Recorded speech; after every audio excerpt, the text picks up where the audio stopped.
Boa tarde a todo mundo. Obrigado por vocês terem vindo. O Assolab Talks, essa é a segunda edição do nosso Assolab Talks.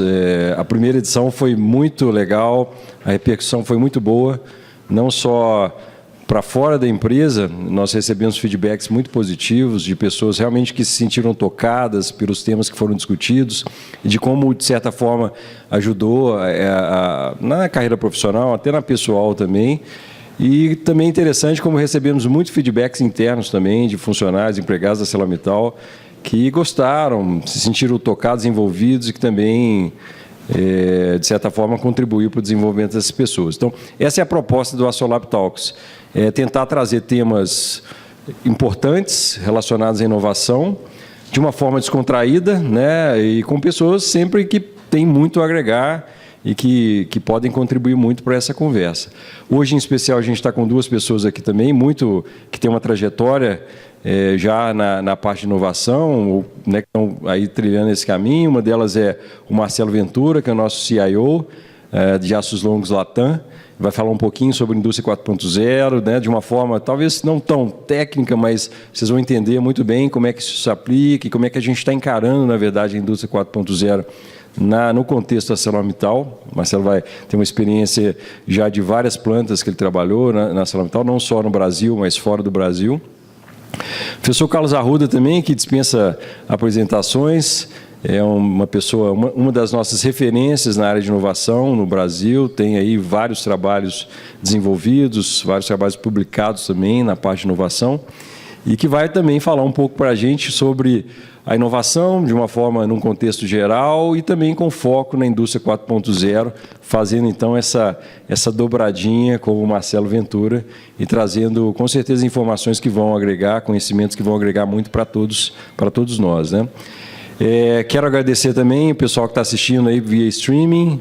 Conforme a gente fez na primeira edição do Assolab Talks, nessa a gente tem também essa transmissão, que é uma inovação, vamos colocar assim, e que também a gente teve números bem interessantes da primeira edição, de participações, não só externas, mas também internas, né? Não sei se vocês sabem, acredito que boa parte não saiba aqui, mas nós temos pessoas que estão agora nas unidades da ArcelorMittal,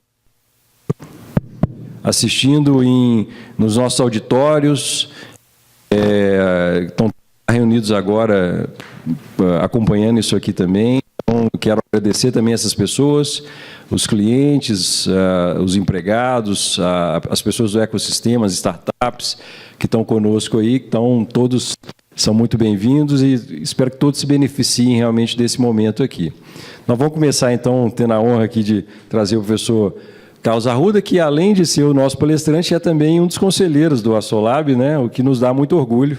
Então, agradeço duplamente aí por essa oportunidade, né? Muito obrigado, Rodrigo. Acho que eu vou me atrapalhar com tanta coisa aqui, mas tudo bem. Bom, prazer, muito obrigado pelo convite, Rodrigo, Paulo. É um prazer estar aqui, tudo bem? Estar aqui com vocês e compartilhando um pouco. Aqui eles me deram um desafio de falar de dois temas, de inovação e oportunidades na indústria 4.0. Então, eu propus que eu vou falar um pouco mais de inovação e vou dar exemplos de como a empresa pode inovar na indústria 4.0. E combinamos que o Marcelo vai entrar um pouco mais em detalhe, dando um pouco mais de informação para vocês sobre esse movimento, né, que é um movimento histórico, onde nós estamos vivendo, né? No futuro eles vão ler sobre esses anos que nós estamos passando agora e vão, como a gente lê sobre a Revolução Industrial, sobre o período do Fordismo e tal, como um marco histórico na humanidade, no desenvolvimento econômico e industrial. No futuro, as gerações futuras vão ler sobre 2018 como um marco da transformação digital. Então, lembrem que vocês estão vivendo um momento histórico, né? E aproveitem disso. Isso é cheio de incerteza e cheio de dúvida. Então, eu vou falar a parte fácil, que é de inovação, e deixo a parte difícil para o Marcelo abordar. Porque, como eu disse, como estamos vivendo esse momento, ele não está ainda cheio de respostas. Ainda tem muitas perguntas. Eu disse isso para o Marcelo agora, que eu tenho muito mais perguntas do que respostas nessa temática. Então, para começar e para nivelar, né, quem somos nós aqui, eu queria entender um pouco, quando a gente falou ali inovação, vocês aceitaram o convite, vim assistir uma palestra, um debate sobre inovação. O que é inovação para vocês? O que significa inovação?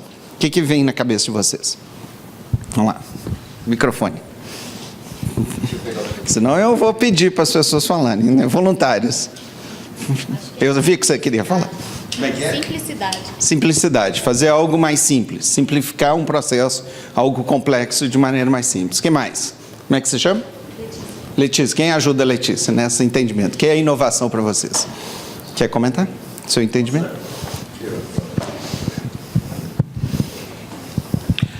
Acho que é buscar soluções mais customizadas, né? mais inteligentes, mais econômicas.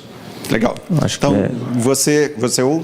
Lawrence traz algo interessante, que é buscar soluções. Então, ele fala, inovação, eu preciso ter um problema. Então, a inovação é algo que é uma ação de resposta, é uma reação. Então, por exemplo, eu acordar de manhã e ter uma ideia de algo espetacular, na definição do Lawrence, talvez não necessariamente seja inovação, que pode ser uma ideia espetacular que não tem um problema. Como é que a gente poderia chamar isso? Eu chamaria isso de uma invenção. Então, se eu não resolvo algo, eu não estou dirigindo a uma situação, seja um problema, e aí ampliando a afirmativa do Lawrence, poderia ser uma oportunidade. Eu vejo que as pessoas estão insatisfeitas com o uso do transporte público, o ônibus e táxi. E as pessoas estão insatisfeitas, eles se sentem roubados, se sentem maltratados, pagam um preço alto, estão desconfortáveis. Aí, depois de tantos anos que o transporte público era feito de ônibus e táxi, surge o Uber. E esse cara muda completamente o conceito de algo que já existia há tanto tempo.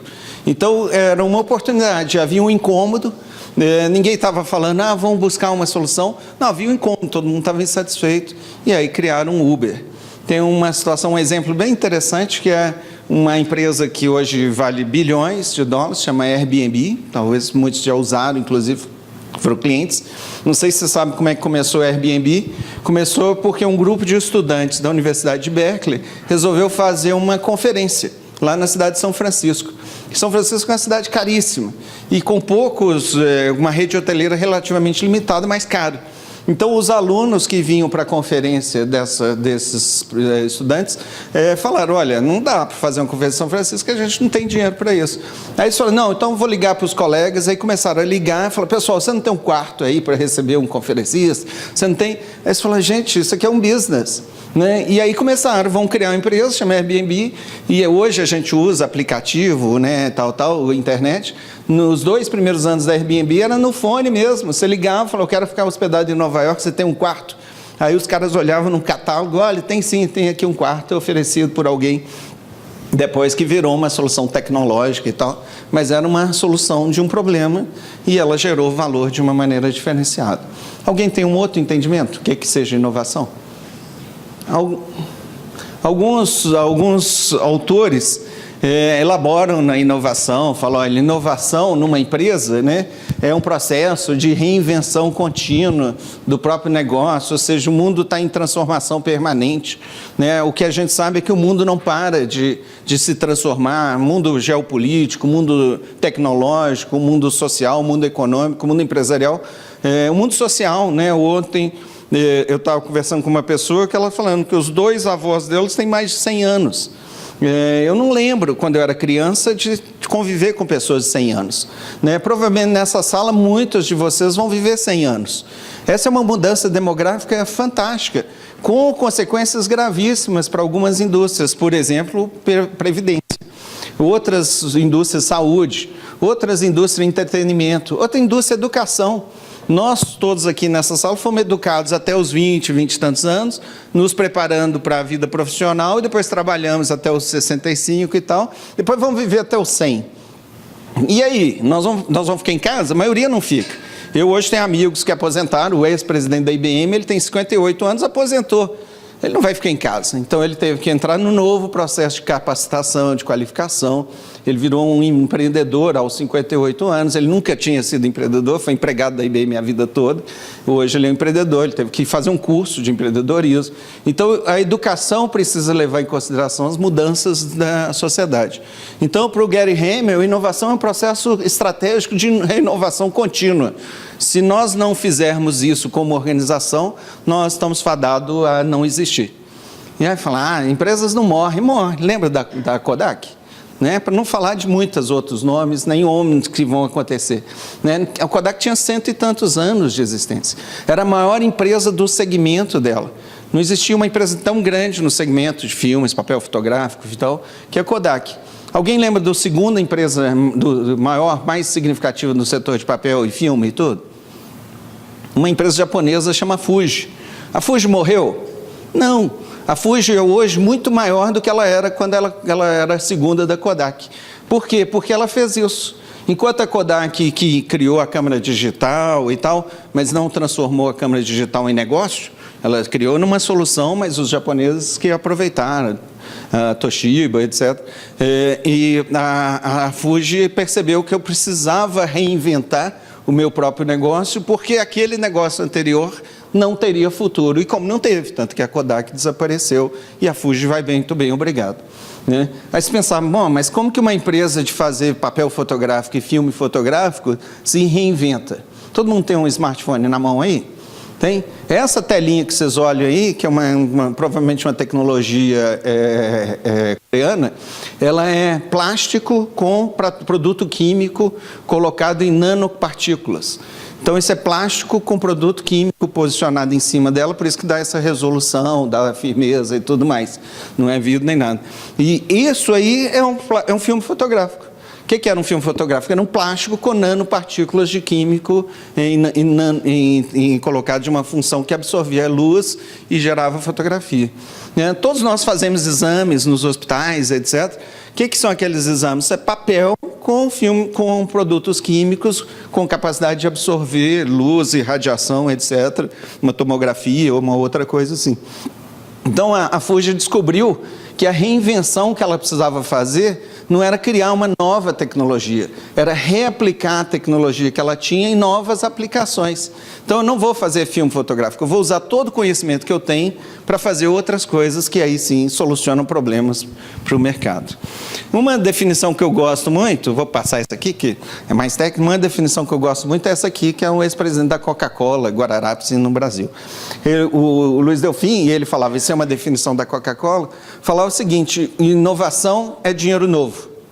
Às vezes é simplificação, às vezes não é necessariamente simplificação, pode ser uma coisa muito sofisticada. Às vezes ela surge dentro da empresa, às vezes ela vem de fora. Uma startup chega aqui e fala, ArcelorMittal, eu tenho uma ideia para vocês. Aí os caras falam, pô, será que eu consigo ganhar dinheiro com isso? Por que não? Então eu topo a sua ideia. E aí eu transformo aquela ideia que veio de fora, bateu na porta, em dinheiro novo. Quer ver um exemplo disso? Vocês acham que a Apple é uma empresa inovadora? Quem acha que a Apple é uma empresa inovadora? É a empresa mais inovadora do mundo, né, segundo vários indicadores. Ela investe em inovação, ela aproveita a inovação, ela gera dinheiro novo. O produto mais transformador da Apple nos últimos anos não foi o iPhone, foi antes do iPhone. O que a Apple fez antes do iPhone? O iPod. Lembra que vocês ouviam música no iPod, ligava no iTunes e tal, baixava aquilo, que era uma coisa velha, né? Mas aquilo foi revolucionário, porque até ali a Apple era uma fábrica de computadores. Fazia o Macintosh, fazia o Apple III, Apple IV e tudo mais e tudo. E aí ali ela virou outra empresa. Né? Ali ela virou a Apple que a gente hoje conhece e tudo mais. Sabe quem criou o iPod? Não foi a Apple, foi a Philips. Os técnicos, engenheiros da Philips, trabalhando numa tecnologia que existia antes, os mais velhos talvez se lembrem, chamava MP3, né, que era um outro aparelhinho que existia antes do iPod. O MP3 ele tinha características de você conseguir gravar música via computador e tal, só não tinha conexão, não tinha design, era um design meio brutão assim, e não tinha conexão via internet. Os caras da Philips desenvolveram essa lógica. Só que a Philips virou para ele e falou, não, nós somos campeões de iPod, a MP3, Por que nós vamos destruir o nosso principal produto? Deixa quieto, guarda isso na prateleira. Aí um desses técnicos da Philips, um cara muito conhecido, chama Tony Fadell, ele gerou para a Philips e falou: Philips, você me vende a solução que nós criamos para esse MP3 avançado, tinha um nome lá. A Philips falou: quanto que você me paga? Ah, paga $1 milhão, sei lá, de dólares. Aí eles falaram: eu te vendo. Ele saiu com o projeto no bolso e saiu batendo em portas. Bateu numa porta, falaram não para ele, bateram em outra porta. Aí bateu numa porta e o cara que abriu chamava Steve Jobs. E ele mostrou para o Steve Jobs aquela solução. O Steve Jobs falou: compro. Em 6 meses, eles transformaram o projeto do Tony Fadell no iPod. Venderam bilhões de dólares com o iPod. E o iPod foi a base do iPhone. Né? Se não tivesse o iPod, talvez a Apple não tivesse o iPhone, que aí é outra revolução. Então, inovação não necessariamente é ideia. Inovação não necessariamente é problema. Inovação é uma oportunidade que eu tenho para gerar novas possibilidades de ganho para a minha organização. Aqui, para a Coca-Cola, dinheiro. Mas se eu sou uma organização, uma ONG, poderia ser alguma forma de valor. Né? A gente está fazendo projetos de inovação com ONGs, e é bem interessante que você não tem cifrão no final, mas você tem bem-estar, você tem inclusão social, você tem redução de pobreza e tal. A agenda é mais ou menos a mesma. Então, a pergunta segunda é, ok, como que uma empresa inovadora inova? Então, a primeira pergunta, talvez antes dessa, assim, toda empresa é inovadora? Ou vou mudar a pergunta, toda empresa tem inovação? Tem. Toda empresa tem inovação, porque tem gente inteligente. Em qualquer empresa, ali nos Associação Mineira de Catadores de Papel, tem gente inteligente fazendo inovação. Mas toda empresa é inovadora? Não. Porque ser inovador é ter processos onde eu faço de maneira recorrente a geração de ideias, a identificação de desafios, a identificação de soluções, etc.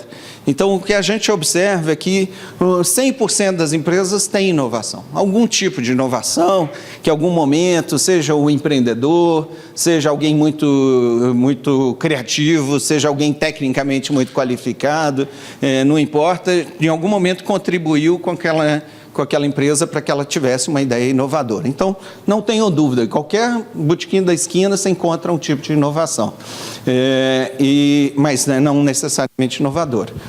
Durante muitos anos, a gente fazia essa pergunta para as pessoas: quantos de vocês achavam que sua empresa era inovadora? E 90%, 100% das pessoas falavam: minha empresa é inovadora. Aí a gente fazia a pergunta seguinte: quantos de vocês têm processos, tem pessoas, tem orçamento, tem tempo dedicado para a inovação? Aí o número caía para 10%. Hoje esse número aumentou, a última enquete que nós fizemos estava na ordem de 30%. Então nós estamos falando na capacidade de identificar oportunidades, resolver problema, abrir a porta para quem venha com ideias novas, etc., de uma maneira estruturada. Então é processo, é gestão. Então, quando a gente está aqui na Solab, né, conversando no conselho, conversando com o Rodrigo, com a Paula e tal, a gente está falando qual que é o processo, como é que nós vamos fazer isso acontecer recorrentemente. Né? E eu tenho que tomar cuidado que inovação pressupõe algo que é inevitável, inerente à inovação, que é o risco, a incerteza. Inovação tem algo que eu nunca fiz. Seja que eu vou vender algo para alguém que nunca comprou o que eu faço, seja porque eu vou fazer algo que eu nunca fiz. Quando o Uber criou o Uber, ninguém tinha usado um táxi chamado táxi por aplicativo, pagando, mas você fazia por telefone, cooperativas, etc. Então você tem um grau aí de fracasso possível acontecer. Então eu tenho que lidar com essa dimensão. Então, a gente começou, na Dom Cabral, a estudar isso, como que inova as empresas inovadoras. Então, nós pegamos essas listas, né, essas são listas atuais, mas lá em 2000 e alguma coisa, nós fomos para um monte de empresas que a gente falava, essa empresa Siemens está aqui, no 21, no ranking mundial de inovação, e é uma empresa muito presente no Brasil. Aí nós batemos na porta da Siemens e falamos: Siemens, o que é inovação? Você inova? Como é que vocês fazem inovação? E aí a Siemens foi compartilhando com a gente. Nós fomos na Johnson & Johnson, que está ali na 25, posição 25, fica lá em São José dos Campos, falando: Johnson, o que é inovação? Como é que vocês fazem? E aí nós fomos vendo que inovação é um monte de coisa. Inovação pode ser P&D, que é o que a Johnson faz. Inovação pode ser orientação para o mercado. Nós, por exemplo, está ali Microsoft, é uma empresa que está o tempo todo monitorando o mercado. Não está na lista internacional, mas está na lista brasileira maneira Embraer. Nós fomos na Embraer, perguntamos, Embraer, o que é inovação? E aí vimos que inovação na Embraer é uma coisa militar. Inovação na Embraer não começou na engenharia. É fantástico. Inovação na Embraer começou no que os militares chamam de inteligência. Eles, quando começaram a produzir os primeiros aviões, eles tinham muita insegurança sobre a qualidade, sobre tal, e aí eles começavam a criar mecanismos de monitoramento da performance daquele produto na mão do cliente. Então, lá, os primeiros, os Bandeirantes, os aviões mais iniciais da Embraer, ela sempre teve uma base de monitoramento da informação do uso do produto pelo cliente. E aí eles começaram a ver que o cliente queria coisas que eles não tinham colocado no avião. Aí a inovação começou da inteligência, a entender o cliente, né? Depois que eles investiram muito numa dimensão da inovação, que é talvez a mais clássica, que é a inovação de pesquisa e desenvolvimento, que eu faço um laboratório, ponho um tanto de gente inteligente lá dentro, gerando coisas que muitas vezes não vão virar resultado de nada. O bom exemplo, que se vocês quiserem ler sobre isso, ler a história da Apple, né? O bom exemplo é a Xerox. A Xerox um centro de referência fantástico no mundo, que é lá em Palo Alto, lá na Califórnia, e eles criaram um monte de coisa. Por exemplo, o mouse foi criado pela Xerox. Só que a Xerox nunca ganhou um tostão com o mouse. O mouse só passou a ser usado por nós quando a Apple foi lá e roubou a ideia do mouse. Roubou não, ela tinha um direito disso, que o investidor da Apple deu a eles direito de buscar soluções da Xerox. Então o mouse existia, mas não servia para nada. O Steve Jobs, o seu sócio e tal, eles foram à Xerox e falaram, não, esse negócio aqui pode ser interessante e tal, e várias outras tecnologias. Então, quando eu olho aqui, isso aqui são patentes, que é o output de um laboratório de P&D. IBM número 1, Samsung número 2, Canon e tal. Quando vocês olham aqui, a gente vai ver empresas que estão muito bem colocadas em patentes, e quando eu volto na lista de inovação, ela talvez não esteja tão bem colocada. Por quê? Porque a inovação tradicional de P&D, ela pode não estar alinhada às necessidades do mercado. Ela pode ser soluções inteligentes criadas pela empresa. Então, as empresas, mais recentemente, começaram a perceber isso e criaram duas áreas. Eu tenho a área de P&D, que desenvolve solução e tal, e aí eu volto uma definição que eu passei rápido lá, que é essa definição da 3M. O diretor de inovação da 3M fala, pesquisa é transformar dinheiro em conhecimento, inovação é transformar conhecimento em dinheiro. Então as empresas passaram a fazer esse duplo universo, o universo do P e do D, investir dinheiro para gerar conhecimento, e o universo da inovação, que é esse espaço aqui, por exemplo, da Solab, onde o conhecimento que vocês estão gerando, vocês estão trazendo, outros parceiros trazem, eu vou fazer dinheiro com ele e ele vira inovação.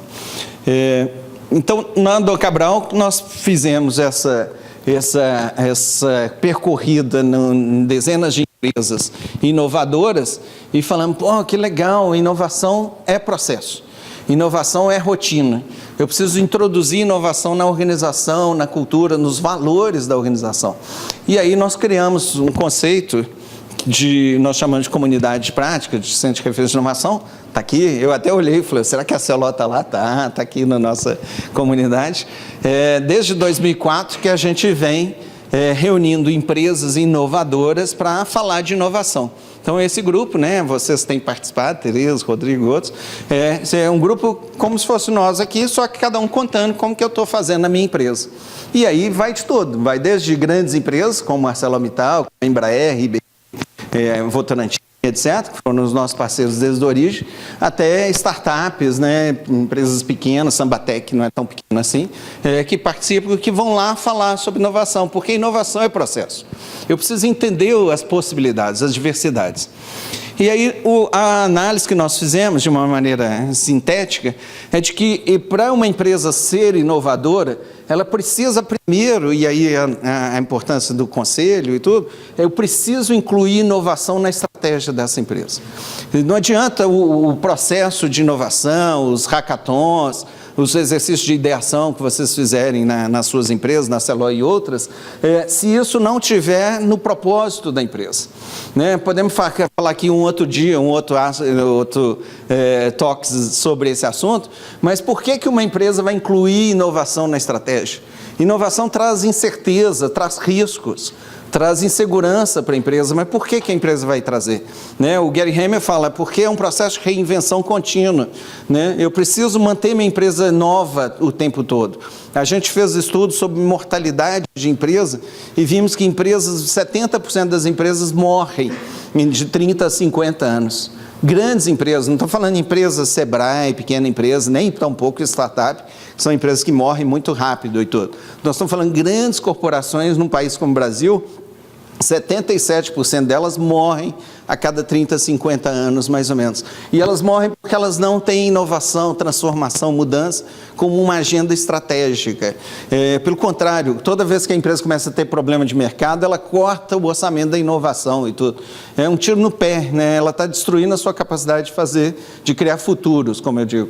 Reagir como a Kodak agiu e como outras muitas empresas agiram no tempo, e não como a Fuji, que no momento mais crítico do mercado de filmes, ela falou, agora eu preciso achar outros produtos, outros serviços para o conhecimento que eu tenho. A inovação, ela requer, a empresa inovadora, precisa criar cultura. A cultura que fala o seguinte, errar aqui é permitido, né? Tem uma frase, onde está, Rodrigo? A nossa frase do... lá, né?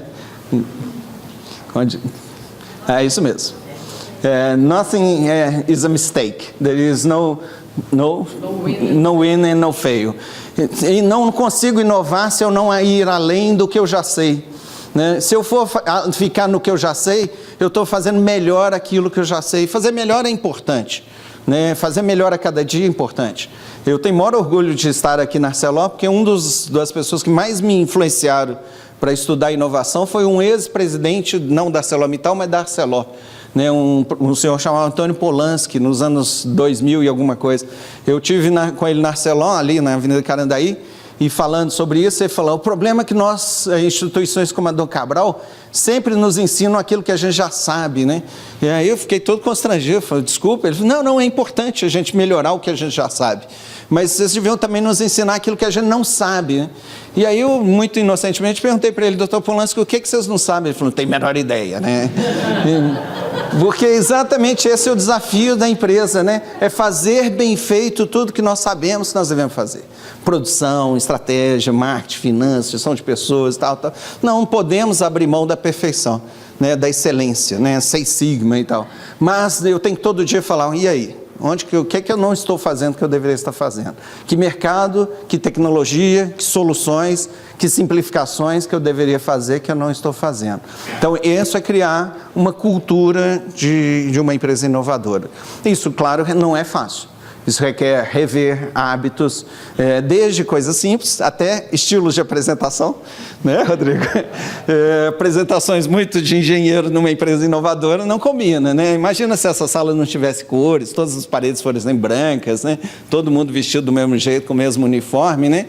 Provavelmente a gente iria inovar um pouco, né? O ambiente aqui nos provoca a ser inovador. Então, é criar ambientes inovadores, desafiar as pessoas para inovar, capacitar as pessoas, né? Nós falamos sobre isso. Eu preciso capacitar a minha equipe para ela ir além do que ela faz hoje. Ela é ótima, a minha equipe, mas ela faz o que ela faz. É a primeira parte da lei de Polanski, né? Eu faço bem feito o que eu faço. Eu preciso todo dia aprender o que eu não sei. E isso vai para cada um de nós que estamos no meio dessa revolução. Se nós, que idade tenhamos, que nível hierárquico tenhamos, que posição tenhamos na empresa, acharmos que nós sabemos, esse é o início do nosso fim profissional, porque está sempre, hoje, cada vez mais, o mundo está repleto de transformações e com novos conhecimentos. E, é claro, eu preciso ter processos de geração de ideias. Você monitora o tempo para mim, Marcelo, mas me avisa que a Patrícia está ali, né? Com certeza eu tenho muito mais coisas que vou ter tempo para falar, mas não tem problema. Eu vou acelerar um pouquinho para introduzir o tema da indústria 4.0. Só fechando, então, quando nós olhamos os tipos de inovação que as empresas faziam, nós vimos que ele variava desde coisas mais básicas, que é fazer melhor o que eu já faço, que eu chamo de melhoria, que pode ser incremental, isso pode acontecer, por exemplo, usando técnicas de qualidade, eu faço um Kaizen e tal, eu estou o tempo todo melhorando. Esse é o com menor risco, melhora de eficiência, produtividade, etc., necessário e fundamental, até coisas radicais, por exemplo, criar uma nova empresa. Vamos criar uma nova empresa. A nova empresa não vai fabricar, vender aço. a gente vai fazer outra coisa, a gente vai melhorar a qualidade da habitação, da construção de edifícios, de casas no Brasil. Então, o nosso novo negócio não é aço, nosso negócio igual o Uber resolveu o problema da mobilidade, ou pelo menos encaminhou o problema da mobilidade, existe uma ineficiência no segmento de construção significativo. Por que não a ArcelorMittal ser o agente desse novo negócio? Bom, peraí, eu não entendo desse negócio, eu entendo de aço.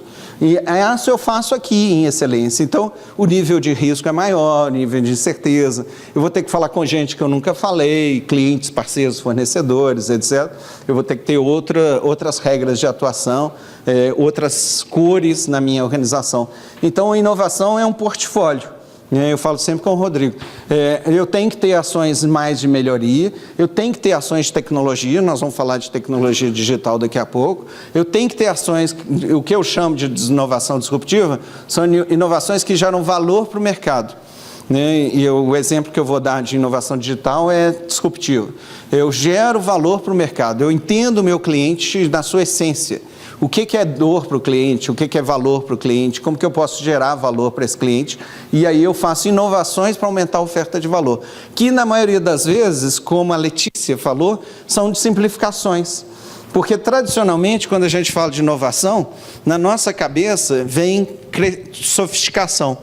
E é por isso que eu gostei da definição da Letícia, com o tempo, né, se a gente, eu vou colocar aqui de knowledge, conhecimento, o que as empresas fazem? Elas vão ficando cada vez mais sofisticadas. Então, a inovação e o P&D e a inteligência organizacional, ela vai cada vez acrescentando mais sofisticação à nossa oferta. O problema é que o nosso cliente não consegue acompanhar isso. O nosso cliente não é tão inteligente quanto a gente, né? Porque ele usa fragmentos da nossa oferta de valor. Então, se eu representar aqui o cliente de uma forma tradicional, uma curva normal, né? O normal do meu cliente pode estar muito abaixo do normal da minha oferta de valor. Então, a inovação disruptiva é exatamente o que a Letícia falou, é simplificação. Mas não uma simplificação por si só, mas um realinhamento da minha oferta de valor às necessidades do meu mercado, vou chamar do meu cliente, do meu usuário, o que foi tudo. Então, é pensar não com o olhar da organização, da empresa, né, ou da base de conhecimento, mas olhar do lado de fora. Deixa eu sentar na cadeira do meu cliente. O que é problema para ele? Quando eu demoro, sei lá, 3 dias, 4 dias para fazer uma análise de crédito, isso é problema para ele? Se é problema para ele, como eu posso minimizar esse problema? Se ele tem um problema de logística, né, para energia ou qualquer coisa, e ele não consegue me comprar porque ele tem esse problema, como que eu posso resolver esse problema para ele? Quer ver como é interessante isso? Qual que é o maior desafio hoje no uso de smartphones? Bateria, né? Não é acesso a redes. No Brasil, até acesso a redes tem um problema, mas é bateria. Para o Google, esse é o maior problema do cliente, nós usuários. Nós vamos parar de usar Google se nós não tivermos acesso à energia. Então, o maior problema que o Google está trabalhando hoje é a energia. Como que eu faço o telefone, o smartphone, o computador não precisar da energia da tomada, porque às vezes a gente está longe dela, ela está chegando perto da gente, né? Todo lugar que a gente vai hoje tem tomada. Mas como que a gente faz? E aí eles fizeram um estudo, é muito doido esse. Nós estamos aqui num planeta cheio de energia, não é isso? Onde estão as energias do planeta? Número 1, primeira fonte, Sol. Dominamos já a energia solar e tal. Segunda fonte de energia, aqui na nossa volta. Vento. Terceira fonte de energia. Vamos lá, criatividade, inovação. Água, ok, estou na perto dos rios, o Brasil é bom nisso e tal. Vamos lá, estou na quarta fonte de energia. Oi? Terra, o calor da terra. O calor da terra, geotérmica. Que aqui em Belo Horizonte não temos esse privilégio, né? Não temos muito. Vamos lá, ele deu mais um, ele é criativo, né? Vamos lá, que 5. Hidrogênio. Isso, converteu o hidrogênio em energia. Legal. 6º, biomassa. 7º, a maré, a água rio, a água maré. Legal, você viu que ela alavancou em cima da água, né? 8º. Vamos lá. 8ª fonte de energia. Está aqui, na nossa volta. O ar. Oxigênio, ele falou hidrogênio, oxigênio, poderia sermos nós, né, o calor do humano, né, nós estamos gerando energia, então eu posso colocar em plásticos aqui e absorver essa energia. Sabe o que o Google está estudando? Algo que os portugueses estudaram em 1500. Na realidade, 1400 e alguma coisa, Escola de Sagres. O que foi a grande invenção da Escola de Sagres? Meninos, lembra do colégio? Oi? Astrolábio e o que mais? O outro equipamento. Qual o outro equipamento da Escola de Sagres? A bússola. Como que é a bússola? A bússola, ela move? Ela é dinâmica, ela trabalha com energia, né? O campo magnético da Terra. Ele é formado pela rotação da Terra. Todos nós estamos aqui sujeitos. Para o Google, no futuro, nós vamos usar energia magnética da Terra para alimentar os nossos aparelhos. Como é que é? É. Então, para o Google, ele entende que a necessidade do cliente para usar qualquer coisa, IoT, Internet das Coisas, e Google Acesso, etc., e YouTube, é energia. Então, ele está buscando soluções para energia, ele está desenvolvendo uma inovação em energia com o magnetismo da Terra. Então, nós vamos estar todos aproveitando essa outra fonte. Isso é inovação disruptiva, onde a base da inovação não é o conhecimento, mas a base da inovação é a necessidade do cliente. Então, o portfólio de inovação de uma empresa, ele deve embarcar tudo isso, ele deve olhar melhorias, ele deve olhar tecnologias, o que eu faço com inteligência artificial, o que eu faço com robótica, o que eu faço com a internet das coisas, o que eu faço com outras tecnologias, além de nanotecnologia, biotecnologia e tudo mais.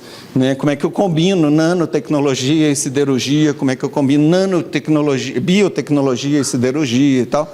Então, você tem um universo de possibilidades ali que deve ser trabalhado. Eu tenho um universo de oportunidades que está aqui, que é o meu cliente.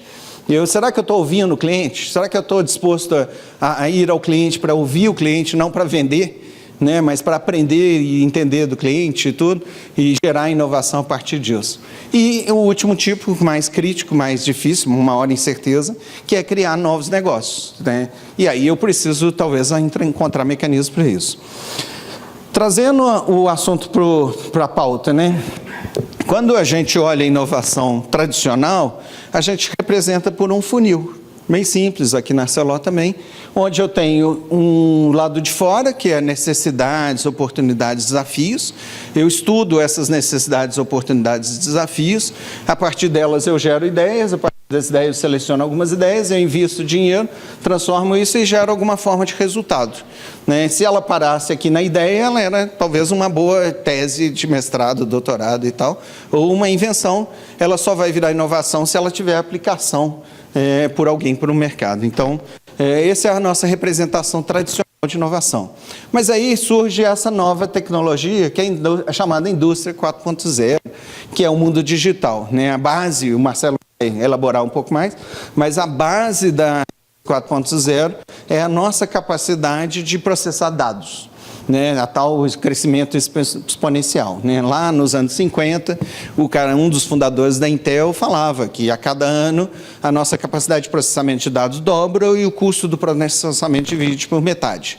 Né? E ele foi falando isso tantos anos que as pessoas acreditaram, e isso gerou o que eles chamam de curva exponencial do processamento de dados. Ou seja, a ideia de que nós hoje temos uma capacidade de processar dados, né? Nós estamos aqui em 2018, e a perspectiva é que daqui a poucos anos, em 2030, então muito poucos anos, né? Nós estamos falando de 12 anos, a capacidade de processar dados vai ser maior do que a inteligência humana, do homem, do indivíduo. E que mais na frente um pouquinho, em 2050, a capacidade de uma máquina processar dados vai ser maior do que a capacidade de todos os humanos na Terra, vamos chamar da humanidade. Isso chama singularidade. O computador vai ter mais inteligência que toda a humanidade. Nós estamos a caminho, nós estamos aqui. Né? Hoje nós somos aí equivalente a um rato, mais ou menos, a inteligência de um rato. Mas é exponencial. Só para vocês terem uma ideia do que é a distância disso, lembra quando o homem, teoricamente, teria ido à Lua? 1980 alguma coisa? Lembra? Que algumas pessoas não acreditam, falam que aquilo é Hollywood e tal. Vamos lá que a gente acredite. Um dos primeiros computadores pessoais, que era o IBM AT, né? Tinha o XT e o AT. A NASA, a capacidade de computação da NASA era equivalente. A nave Apollo tinha um IBM AT, que era um computador super básico. A capacidade de processamento da NASA era menor do que ela tem na mão, que a Carolina tem na mão no smartphone dela. A NASA, quando ela pôs o homem na Lua, tinha menos capacidade de computação que nós temos nos nossos smartphones. Então, isso é o que nós estamos falando, esse efeito singular que nós estamos caminhando para ele. E ele está acontecendo muito rapidamente, em 12 anos, o que nós vamos ter na mão vai ser mais inteligente do que a gente. A pergunta é ter sabedoria para usar tanta inteligência. Então, essa capacidade de usar dados, ela pode ser usada para nos ajudar a inovar. Né? Então, eu vou pegar um exemplo mais simples. Se um tipo de inovação, que eu chamo de disruptiva, é essa inovação de alinhamento da minha oferta de valor, alinhamento da minha oferta de valor às necessidades do cliente, quanto mais eu souber do cliente, maior a minha capacidade de inovar, correto? Então, se eu souber infinitamente sobre o meu cliente, eu vou ter infinitas possibilidades de inovar para o meu cliente. Se eu for ao cliente e perguntar, Marcelo e tal, como que eu posso te ajudar? Preciso desenvolver isso e tal, eu já estou lá tendo uma metodologia, chama Jobs to be Done.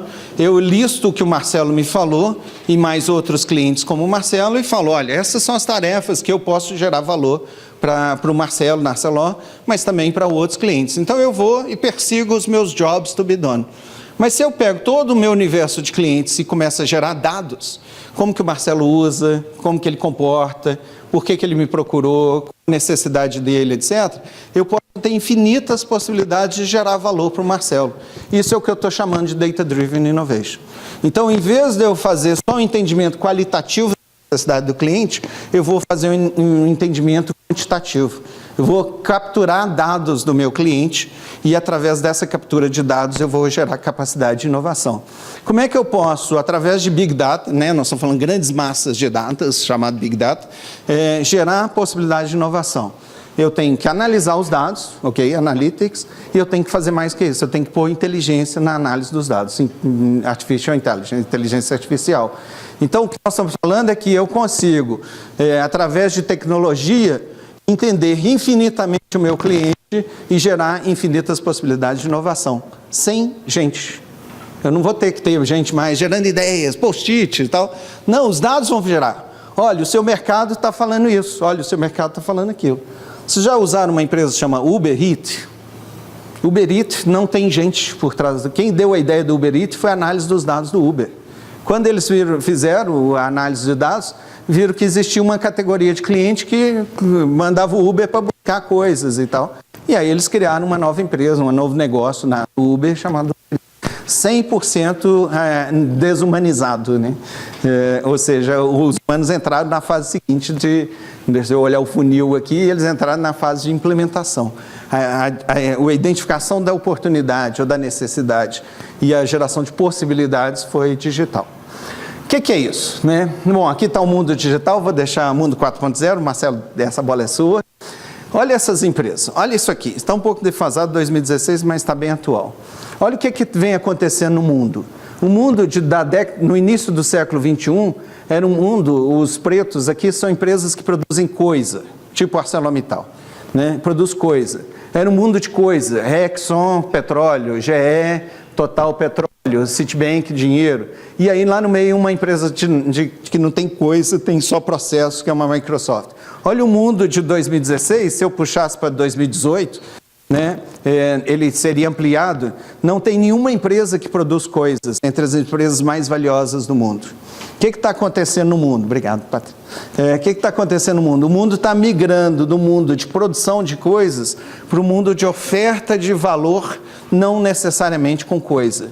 Então, nenhuma dessas empresas, a Apple talvez é a única delas, produz alguma coisa, né? A Amazon não produz nada, mas é uma empresa que foi estimada agora, recentemente, em valer $1 trilhão. É maior do que muitos países no mundo, né? A Apple também é uma empresa que vale acima de $1 trilhão. O que esse pessoal faz? Isso a gente chama de empresa plataforma. Ela vai para cá, no mercado, e pergunta, mercado, o que você quer? O que você precisa? O que você gosta? O que você não gosta? O que te atrai? O que não atrai? E infinitas perguntas. E ela vai para cá e fala, como que eu posso gerar valor para esse mercado? Então, o pessoal está insatisfeito com o táxi, eu vou gerar um meio de transporte. O pessoal está insatisfeito com os hotéis e o preço e tal, eu vou gerar um meio de hospedagem. E o pessoal está insatisfeito com o varejo, eu vou gerar um meio de relacionamento. E aí eu gero soluções, né, para fazer essa oferta de valor. E por trás disso eu tenho um grupo de produtores de coisa que acabam recebendo uma margem menor desse processo. Então esse é um novo modelo de organizações que é o que está dominando o mundo das grandes corporações, é o mundo do serviço, dos processos, eu chamando das plataformas. O que está por trás disso? Está por trás disso uma enorme capacidade de capturar dados do usuário, do cliente, né, nosso disruptivo aqui, e identificar quem pode oferecer serviço para ele. Então, se eu sou um passageiro, eu identifico qual o perfil de motorista que eu quero usar. Né? Eu sou um passageiro corporativo, né? Existe uma empresa que foi criada agora usando essa lógica lá no Espírito Santo, eles alugavam frotas de carro para os diretores da Arcelor Planos, lá em Vitória. E esses carros eram alugados para a Arcelor e ficavam na garagem, parado lá, esperando o diretor ir numa reunião, sair, alguma coisa e tudo. Então eles falaram, poxa, é muito carro desperdiçado e a Arcelor está pagando por esses carros ficarem na garagem sem ser usados. Então eles falaram, tem um problema. Então eles foram no cliente e falaram, no cliente falaram, olha, cliente, e se eu te oferecer o mesmo carro, com o mesmo padrão, o mesmo motorista, na hora que você quiser, mas ele não fica na garagem, vai te custar metade do que você estava pagando. Eles falaram, opa, eu quero. E a Vale falou, eu quero. E a Samarco falou, eu quero. A Petrobras falou, eu quero. Aí eles criaram uma solução de monetizar, de fazer dinheiro, que é um Uber corporativo. Então é um aplicativo, chama V1, quem foi em Vitória usa, porque é espetacular. É um carro padronizado, com alta segurança, motoristas treinados, etc. Eles identificaram a necessidade, buscaram quem tinha a solução e desenvolveram, com base de análise de Big Data, e desenvolveram uma solução. Estão crescendo 30% ao mês nessa solução. Então eu gero valor a partir da identificação, do entendimento da necessidade. Bom, eu vou passar isso aqui pela questão de tempo. Olha esse dado aqui, isso é um artigo da revista The Economist, que é chocante. Né? A empresa Facebook, que criou o Facebook, todo mundo conhece, alguns são usuários e tal, ela já sabe que ela não tem vida longa. O Facebook vai morrer muito rapidamente. E ela sabe que no mundo digital, um dos acessos mais importantes são os acessos de interação entre as pessoas. As comunicações, os messages e outras coisas. E ela viu crescendo nesse mundo, 38 milhões de mensagens, viu crescendo nesse mundo uma empresa que fatura nada, zero de faturamento, chamada WhatsApp. Mas que fazia de forma espetacular a capacidade de atrair esses milhões de pessoas fazendo comunicação. Então o Facebook investiu 22 bilhões de dólares numa empresa que não fatura nenhum dólar. Qual que é o passo que o Facebook está fazendo aqui? Ela está entrando no futuro, ela está comprando o futuro. Né? O WhatsApp para o Facebook é comprar o futuro. Deixa eu ver se eu tenho o Google aqui, não tem? Mas o Google... Alphabet, tá bem. O Waze está aqui, que era o exemplo que eu queria dar. A Google, a Alphabet, que é a empresa controladora do grupo, acredita que o mundo do futuro é o mundo da internet das coisas. Nós vamos cada vez digitar menos, né? A gente até falava que nós vamos perder a habilidade de escrever, porque a gente já não está escrevendo. Nós vamos digitar menos e nós vamos interagir sem sabermos que nós estamos interagindo. Por exemplo, eu estou aqui com o meu Apple Watch, o Marcelo com o Apple Watch dele. Os nossos Apple Watch estão monitorando coisas, eles sabem geolocalização, onde nós estamos, eles sabem a temperatura do corpo do Marcelo, sabem a temperatura, sabem o meu batimento cardíaco dele e tal. Vamos imaginar que os nossos relógios estivessem conectados, vamos imaginar que o Marcelo e eu, nós tenhamos a pressão alta, e o nosso relógio estivesse conectado com o nosso plano de saúde. Eu estaria aqui falando com vocês e ele monitorando meu batimento cardíaco e ele passando informação no meu plano de saúde. O Carlos está com pressão alta. Ele ia me vibrar aqui e falar, Carlos, toma um remédio. Ele ia vibrar, ele faz isso comigo, com o Marcelo, ele fala, hora de ficar em pé.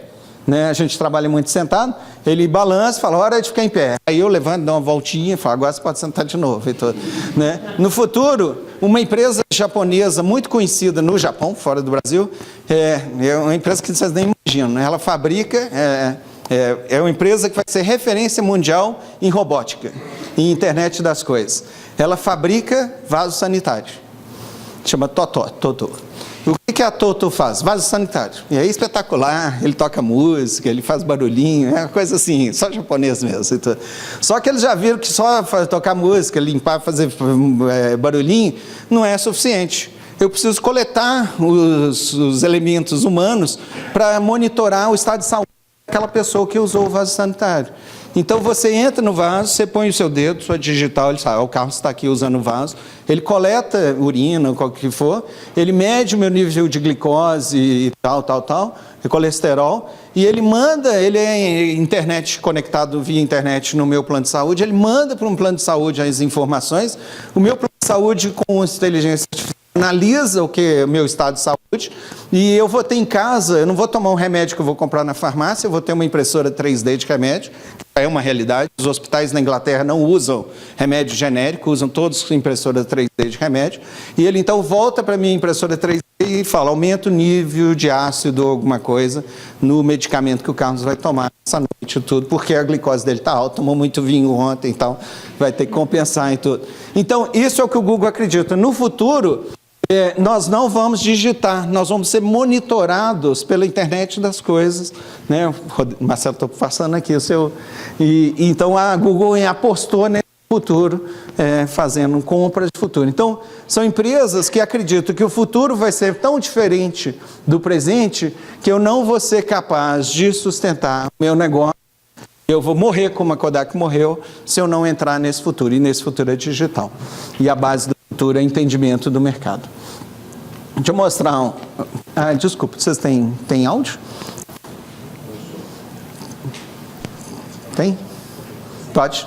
Então, eu vou mostrar isso, parece ficção, mas não. Veja o que a Localiza está fazendo. Eu tenho 2 videozinhos curtos. Bom, hoje na Localiza a gente é uma empresa de serviço, né, e apesar de todo esse cabedal de possibilidades que a gente tem de uso de ferramentas de marketing digital, a gente tem um dogma que é o cliente em primeiro lugar. Então a gente sempre procura entender o cliente do ponto de vista da sua jornada física, tudo que ele faz, independente se ele está no meio digital ou não. No entanto, o uso dessas ferramentas tem nos ajudado a aprimorar esse contato com o cliente. Então hoje, desde do momento que o cliente faz a reserva, a gente consegue capturar, obviamente com a sua aquiescência, todo o seu comportamento no meio digital, né, uma vez que ele está se relacionando com a gente através desse device, né, pode ser um site, mobile ou o próprio aplicativo, e conhecer todo o seu perfil. A partir dali, a gente inicia uma jornada de relacionamento com ele, que vai desde da pré-retirada do carro até quando ele chega numa agência para retirar o carro, depois quando ele está no momento que ele está dirigindo o carro, seja numa viagem a lazer ou a negócio, e depois quando ele devolve. E em cada um desses pontos de contato, a gente sempre tem uma forma de estar presente com o cliente, que é através do meio digital. Então, a ferramenta, principalmente do mobile, nos possibilita enormes situações de não só estar próximo do cliente, como também oferecer um serviço diferente.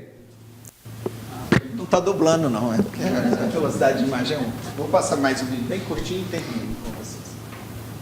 Habilidades que a ferramenta digital ou que as ferramentas digitais nos permitem conhecer o cliente através do traqueamento de todo o momento que esse cliente está relacionando conosco. Hoje nós temos, por exemplo,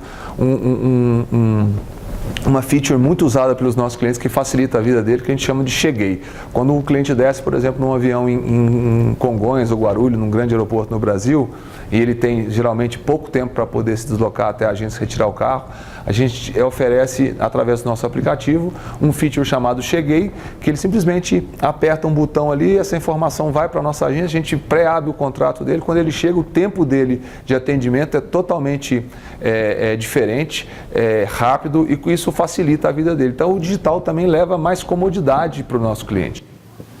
Então, eu vou parar aqui para o Marcelo entrar e depois a gente abrir para um debate. Esse é o futuro da inovação, onde uso os dados que eu tenho do meu cliente para, com esse dado, gerar possibilidades infinitas de oferta de valor. Seja simplificando, como foi o caso ali do Cheguei, né? Isso é uma simplificação. O cliente já chega, o carro está pronto. Eu passei o vídeo rápido. Esse vídeo está no nosso site do YouTube, chama Inovação em Foco, no site da Fundação Dom Cabral, no YouTube da Dom Cabral. Ele conta um caso que eles estão fazendo um acordo com a... Como é que chama? Que toca música. Foi o nome. Spotify.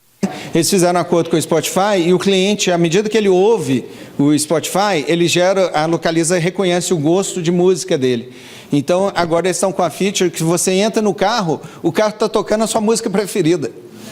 Aí você fala, não, isso aqui é meu carro, né? Larguei ele aqui ontem. Tudo, né?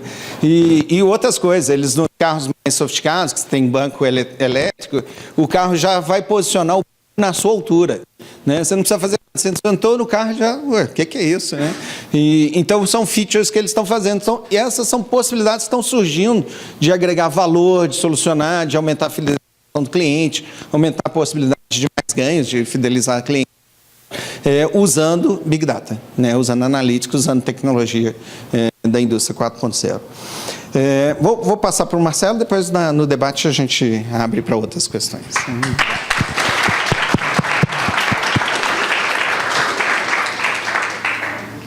Bom, muito obrigado, professor. Só falar que quando Polanski falou que vocês tinham que ensinar coisa nova, eu acho que vocês atenderam a expectativa.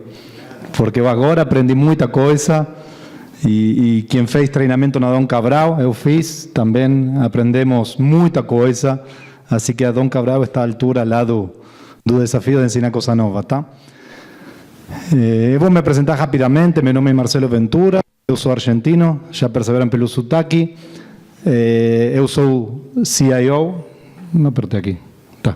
Eu sou CIO da ArcelorMittal Longo Latam, e eu não sou uma pessoa da TI, eu sou uma pessoa das operações. Eu tenho 16 anos de empresa, porém sempre trabalhando nas operações. Já trabalhei na Argentina, trabalhei na Europa, agora estou no Brasil e recentemente assumi o desafio de liderar a TI de Longos e o desafio da transformação digital. Então, a pergunta que eu trago para vocês é: que coisa é a indústria 4.0? É esse bicho de 7 cabeças que o pessoal fala ou não é? E será que a cirurgia tem alguma coisa para ganhar lá? Então, uma cervejinha, sexta-feira, quase 4 da tarde, mas não vou falar da cerveja, vou falar da Alemanha. Indústria 4.0 iniciou quando? Esse termo apareceu por primeira vez na Alemanha, na feira de Hannover. O que acontecia lá na época? Lá no 2012. O governo alemão estava bem preocupado como é que eles fariam para se manter como uma potência de manufatura industrial. Então eles criaram um grupo de trabalho com pesquisadores, pessoas de indústria e colocaram um desafio: como que a Alemanha vai se manter relevante com todas as mudanças que estão acontecendo no mundo. E aí é que chegou a Indústria 4.0. Então, basicamente, eles fizeram um grupo de recomendações que era simples, era usar essas tecnologias que estavam surgindo no mundo e que estavam ficando mais baratas e mais populares, mais usadas nesse mundo, para alavancar a indústria da Alemanha. Tá? O número 4, dedução simples, é a quarta revolução industrial. A gente já conhece a história. Tem a primeira, que é o driver é o vapor, a segunda é a eletricidade, a terceira é a automação. Aí já começa essa era digital mais simples. E a quarta revolução tem esse driver de inteligência artificial, o professor falou muito disso aí, robótica, Big Data, IoT, todas essas coisas que a gente conhece. Agora, se vamos um pouco para trás, a quarta revolução industrial não é uma causa, é uma consequência. Então, o que aconteceu no mundo que gerou essas tecnologias que depois estão alavancando essa indústria 4.0. Então, a gente estava falando de conectividade, tá? Hoje é todo conectado na internet. já lá no ano 2012, já tinha muita conectividade. A gente tinha carro conectado, celular, máquina de lavar, balança do banheiro, televisão, tudo conectado. Porém, o tempo passa. Em 2016, tem ainda muito mais.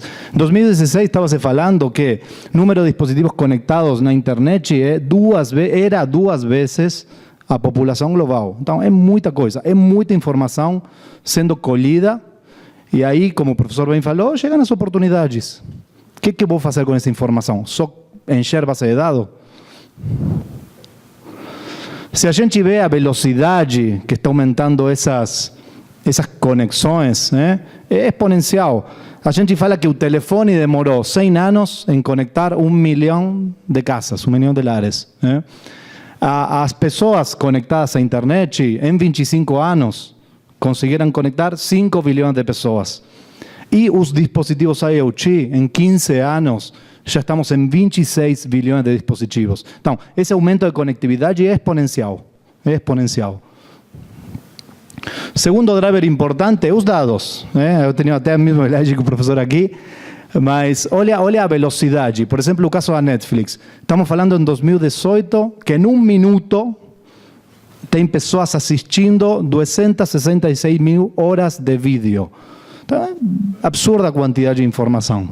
Absurda. Então, todos esses dados são oportunidades, fonte de oportunidades. Terceiro driver aqui. Custo da tecnologia. Olha esse HD do ano 1956, 5 megas. Aqui a foto está pequena, mas você vê que tem umas pessoas lá de terno, executivos lá de IBM olhando. Esse negócio era caro, não era? Está até o presidente da IBM se bobear aí nessa foto. Já se a gente vai para o ano 1981, olha já o HD. Era uma fração do tamanho e uma fração do preço.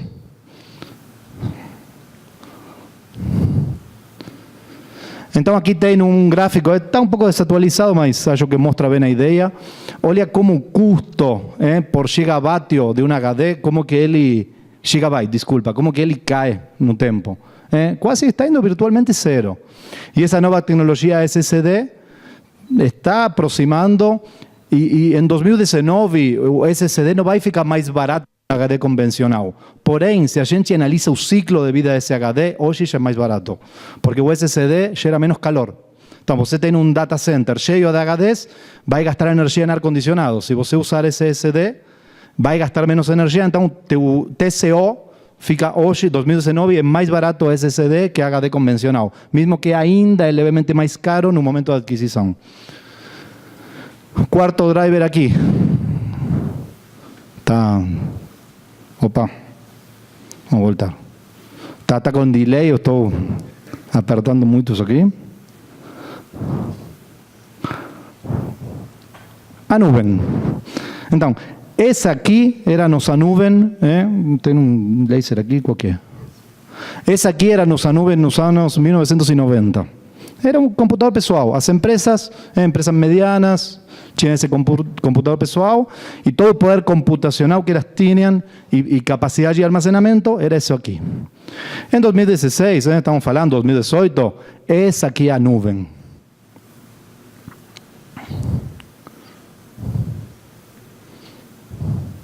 Então, essa aqui é a nuvem. Não parece uma nuvem, né? A nuvem, basicamente, é dezenas, centenas desses prédios espalhados pelo mundo, que dentro tem contenedores. E se a gente abre a porta de um contenedor, vai ver isso aí. Então, a pergunta é, por que os caras vão colocar contenedores em um prédio lá enorme? Basicamente, pelo princípio da escalabilidade. Então, eles não precisam de investimento gigante. Eles vão crescendo o poder computacional e a capacidade de armazenamento à medida que vão vendendo e vão precisando. Esses contenedores têm 3 tomadas: energia elétrica, conectividade, rede e refrigeração. Então, eles conseguem ir adequando a capacidade da nuvem, das nuvens, à medida que vão precisando. Agora, olha a sacada disso aqui. Lá nos anos 90, quem precisava muito poder computacional, que tinha? esos supercomputadores, o famoso mainframe que se chamava. Agora, uma empresa pequena não tinha possibilidade de ter um mainframe. Hoje, você pode ser um PJ com uma boa ideia, sem R$1 para investir e ter poder computacional ilimitado. Porque paga por consumo. Você não tem que fazer investimento nenhum. Só fazer um contrato lá com a Microsoft, Amazon, quem for, e você começa a utilizar e vai pagando por consumo. Então, inteligência artificial. Inteligência artificial é um conceito antigo, porém, ele demanda muito poder computacional. E agora é que esse poder computacional está disponível. Então, você, à medida que vai precisando poder computacional, capacidade de armazenamento, vai comprando, vai colocando a funcionar. Final de semana, você não precisa, pum, desliga, para de pagar. Segunda-feira, vamos seguir trabalhando aqui. Volta a ligar os servidores e vai pagando. Então, isso aí é o que se chama democratização. Qualquer um tem acesso a poder computacional quase que ilimitado e capacidade de armazenamento. E isso que alavanca também o surgimento de muitas startups de tecnologia. Não precisa de um investimento absurdo para começar. Começa alugando aqui, capacidade. Então, eu vou trazer um case aqui, provavelmente já conhecem, é bem conhecido, é um case lá da Microsoft, que aconteceu lá em parceria com a Fujitsu, lá no Japão, que a ideia era o seguinte, como a gente conseguia aumentar a produtividade de uma fazenda de criação de gado. Então, o pessoal investigou e a produtividade da fazenda depende na eficiência na gente conseguir que a vaca fique preñada, então nós temos que saber quando ela vai ter o cio, o período do cio. Então é o seguinte, o pessoal sabia que o cio acontece, são 12 horas, mais ou menos, entre 12 e 18 horas, cada 21 dias, e normalmente ocorre à noite. O pessoal que também sabia que a vaca, antes dela entrar em cio, ela se movimenta muito. Então a resposta é muito simples. Eu coloco um cara lá, olhando as vaquinhas. Quando há uma vaquinha que fica meio alborotada, essa vaca vai entrar em cio, vamos levar ela lá para fazer uma inseminação. Agora, você imagina que você tem centenas de vacas. Então, você vai colocar ¿qué? Um montão de pessoas lá olhando vaquitas se movimentando. Então, o que o pessoal fez? Falaram, cara, se a vaca se movimenta, caminha, não caminha. Então, alguém teve uma ideia de colocar um EUCHI lá no pezinho da vaca, que conta os passos da vaca, quantos passos ela dá.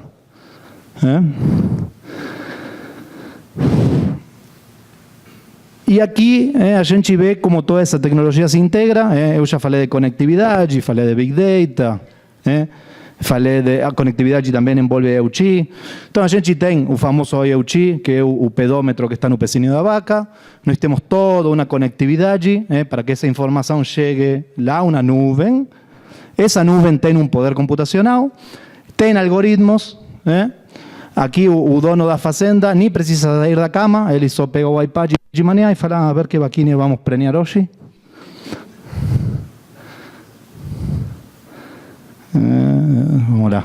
Tá. Opa. Esse negócio está me deixando maluco. Então é o seguinte, eles descobriram que essa vaquinha, antes de entrar em cio, ela se movimenta. Então é só ver o gráfico lá, tem uma inteligência artificial que fala, essa é a vaca que tem que inseminar. E olha só, o algoritmo também conseguiu pronosticar a probabilidade de que se essa vaca fica preñada lá, se vai ser uma fêmea ou vai ser um macho. Então, olha, algo tão milenário como a criação de gado, como a tecnologia consegue revolucionar. Então, encerrando aqui o caso da vaquinha, vou falar de superpoderes. Então, essa indústria 4.0 está alavancada em superpoderes. Esses superpoderes, o professor já falou bastante, robots autônomos, Big Data e Analytics, realidade aumentada, manufatura aditiva, que esto é impressão 3D, a nuvem, segurança, vou falar mais para frente, IoT, integração de sistemas. Hoje, no passado, as corporações eram muito segmentadas. Você tinha sistemas de chão de fábrica, sistemas supervisórios, sistemas de acompanhamento de produção e os sistemas estratégicos. Então, essa integração de sistemas é necessária, porque você precisa ver o que está acontecendo na empresa como um todo. Não é apenas informação operacional ou informação estratégica.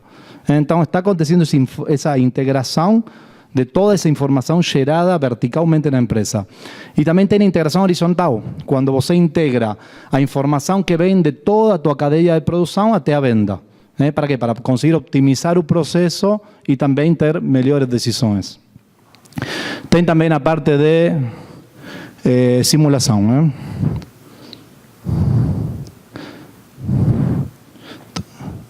Agora, o que acontece se os superpoderes não são bem utilizados? Chega lá o vilão e usa os superpoderes.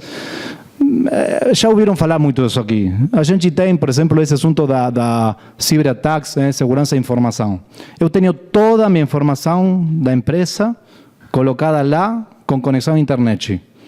Qualquer um pode entrar lá, se não tivesse as medidas necessárias, e pegar a informação estratégica da empresa e vender para um concorrente. Vamos para um caso mais extremo. Eu tenho meus processos conectados.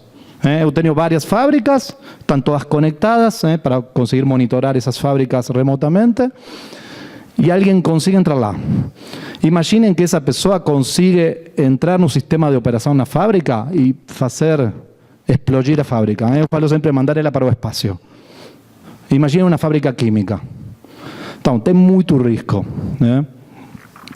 Tem também, por exemplo, o caso que a gente viu lá do ISIS, do Estado Islâmico, usando drones para carregar bombas. Então, os drones hoje é um superpoder que tem um montão de aplicação na indústria, um montão de aplicação no agro, para combate a incêndio, um montão de coisa, mas ele também pode carregar uma bomba. E outro risco que eu queria falar é desemprego. Por quê? Porque essa transformação que a gente está vivendo, a gente está usando tecnologia para substituir postos de trabalho. Então, será que a transformação na indústria 4.0 vai criar desemprego no futuro? Provavelmente não. Por quê? Porque assim como ela elimina postos de trabalho, também cria outros postos de trabalho.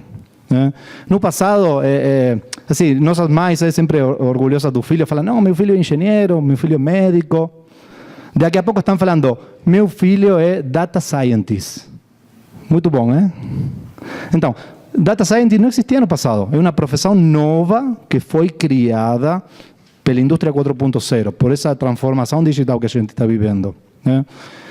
A gente fala também, por exemplo, Uber. Uber também criou um montão de postos de trabalho, porque tem quantas pessoas que hoje estão dirigindo um carro de Uber. Porém, esse avanço tecnológico é tão rápido que ele vai se depredando. Por quê? Porque Uber, daqui a pouco, vai ter um carro autônomo. Então, hoje Uber vende assim, a gente cria oportunidade de renda para as pessoas. É um slogan da Uber hoje. Mas se o dia que eles tiverem um carro autônomo, qual que é a oportunidade de renda? Então, o mundo está transformando e as tecnologias, eu falo o seguinte, tem coisas que já estão nascendo morto. Por exemplo, o Blu-ray. O Blu-ray é uma tecnologia super revolucionária, mas que nasceu morta. Porque lá na sequência surgiu o streaming que acabou com o Blu-ray. A transformação digital tem muito impacto nas pessoas. A pergunta é, qual que é o tipo de profissional que a gente tem que contratar? Existe esse profissional? Esse famoso data scientist. É um bicho raro, impossível de encontrar no mercado. Porque tem muita procura e é muito novo. Esse assunto das pessoas, a Paula falou muito lá no primeiro ASOTAC, e eu acho que dá também para falar infinitamente, assim que vou seguir em frente. Agora, e na siderurgia? Vocês acreditam que nós temos possibilidade de ter uma transformação digital? Indústria pesada, indústria de base, indústria tradicional. Lá tem calor, poeira, fogo. A primeira vez que eu entrei na aceria, eu falei, meu Deus, isso aqui é um inferno. E a gente que faz? Quando contrata pessoas, levamos lá para a usina para olhar. Tem pessoas que quando veem o que é isso, fugem. Agora, tem pessoas que amam. Eu amo. Eu falei, cara, eu nunca mais consigo sair daqui. Eu amo isso aí. Então, falando, por exemplo, manufatura aditiva, ArcelorMittal é um grupo muito grande e nós temos 1.400 pesquisadores no mundo e esta é uma das frentes de pesquisa que a gente tem, muito importante. Porque quando a gente pensa em impressão 3D, todo mundo pensa na pecinha de plástico, mas hoje você consegue imprimir peça de metal e peça com capacidade funcional. E nas empresas, não estou falando só ArcelorMittal, mas no geral, nas empresas, uma oportunidade, o mais óbvio que seria você imprimir produtos, não fabricar, e vender um produto impresso. Ou imprimir o produto lá perto do cliente. Ou também, por exemplo, imprimir uma peça reserva, um spare part. Não precisa ter um almoxarifado cheio de capital imobilizado. Simplesmente você tem o design digital, o Digital Twin dele. Quando você precisa desse spare part, imprime e monta no equipamento. Tá? Temos também realidade virtual. Provavelmente essa aplicação que a gente tem, como que eu falo, é uma aplicação que vai nascer morta. Hoje nós estamos usando, por exemplo, para treinamento de operador de ponche rolante. Mas a pergunta é, essa ponche rolante vai ter operador no futuro? Então, hoje uma realidade virtual atende, mas provavelmente no futuro não vou precisar do operador. Informações integradas. Um grupo como ArcelorMittal, nós temos 9 sites industriais no Brasil, todos eles gerando informações, e uma possibilidade de sinergia é a gente conseguir ter todas essas informações em um local, onde um grupo de engenheiros consiga monitorar, acompanhar e ir fazendo melhorias de processo, performance. Agora, indo na linha do professor Arruda, será que vou precisar desses engenheiros no futuro ou vou ter uma inteligência artificial fazendo o trabalho que eles fazem? Essas são linhas de pesquisa que a gente está trabalhando nisso aí.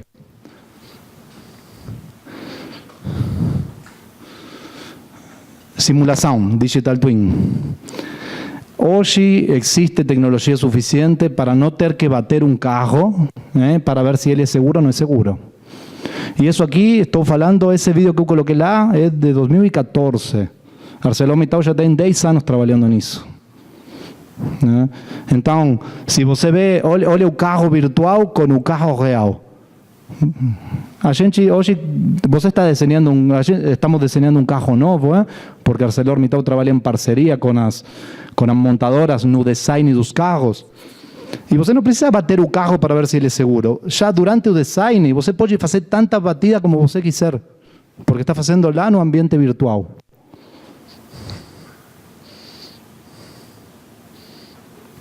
Bom, tem aplicação de robótica, que lá na cirurgia a gente entende que é mais para eliminar, assim, tirar as pessoas da área de risco. A gente não é um usuário intensivo de mão de obra.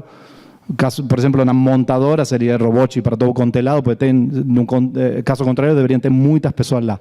Na cirurgia a gente tem esse viés mais da segurança, não é tanto a produtividade. Agora, essa indústria 4.0 não é apenas dentro da usina, na parte da manufatura, onde a gente fabrica o produto. Tem também a revolução das vendas. O professor falou muito disso aí. E a gente criou esse conceito aí que a gente fala de Sales 4.0.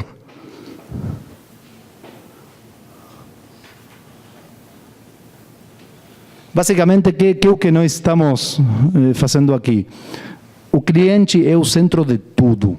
Então, nós estamos usando tecnologia digital para conseguir atender esse cliente com múltiplos canais. A gente tem esse conceito de omnichannel, que se um atendimento começa em um canal, pode continuar por outro canal, sem que o cliente perceba que está. Tem também orientação a serviço, usando os dados que a gente vai tendo a partir do relacionamento com nossos clientes, permitem explorar para a gente oferecer outros produtos, outros serviços, até criar novos modelos de negócio. Aí Rodrigo sempre está bem atento a isso aí, a ver que modelo de negócio a gente consiga aproveitar nossas capacidades. E falando de canais, a gente já teve caso de cliente que você fala, cara, eu tenho aqui esse app aqui para você fazer o pedido, bem bacana, muito rápido. E o cliente fala, eu não quero um app, eu não quero fazer pedido. Você tem que saber o que eu preciso e você me envia o produto. Então, olha a possibilidade lá. a gente poderia carregar caminhões de produto e enviar aos clientes sem que um cliente deva fazer um pedido. Por quê? Porque o conhecimento que nós vamos ter a partir do relacionamento e a partir do análise dos dados que a gente coleta vai nos permitir ter esse conhecimento. E a gente já envia diretamente produto.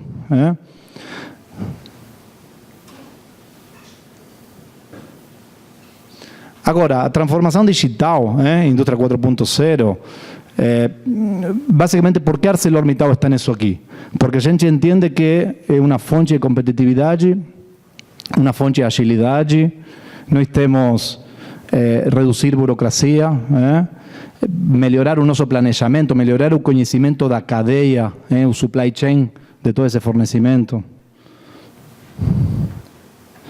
Mas a transformação digital não é apenas pegar as tecnologias digitais e aplicar nos processos tradicionais. Olha no absurdo desse slide aqui. Um robô lá digitando num computador. A ideia da transformação, a palavra transformação em si, nós temos que repensar. Então, nossos processos de trabalho têm que ser repensados e nesse repensar já tem que envolver essa tecnologia digital.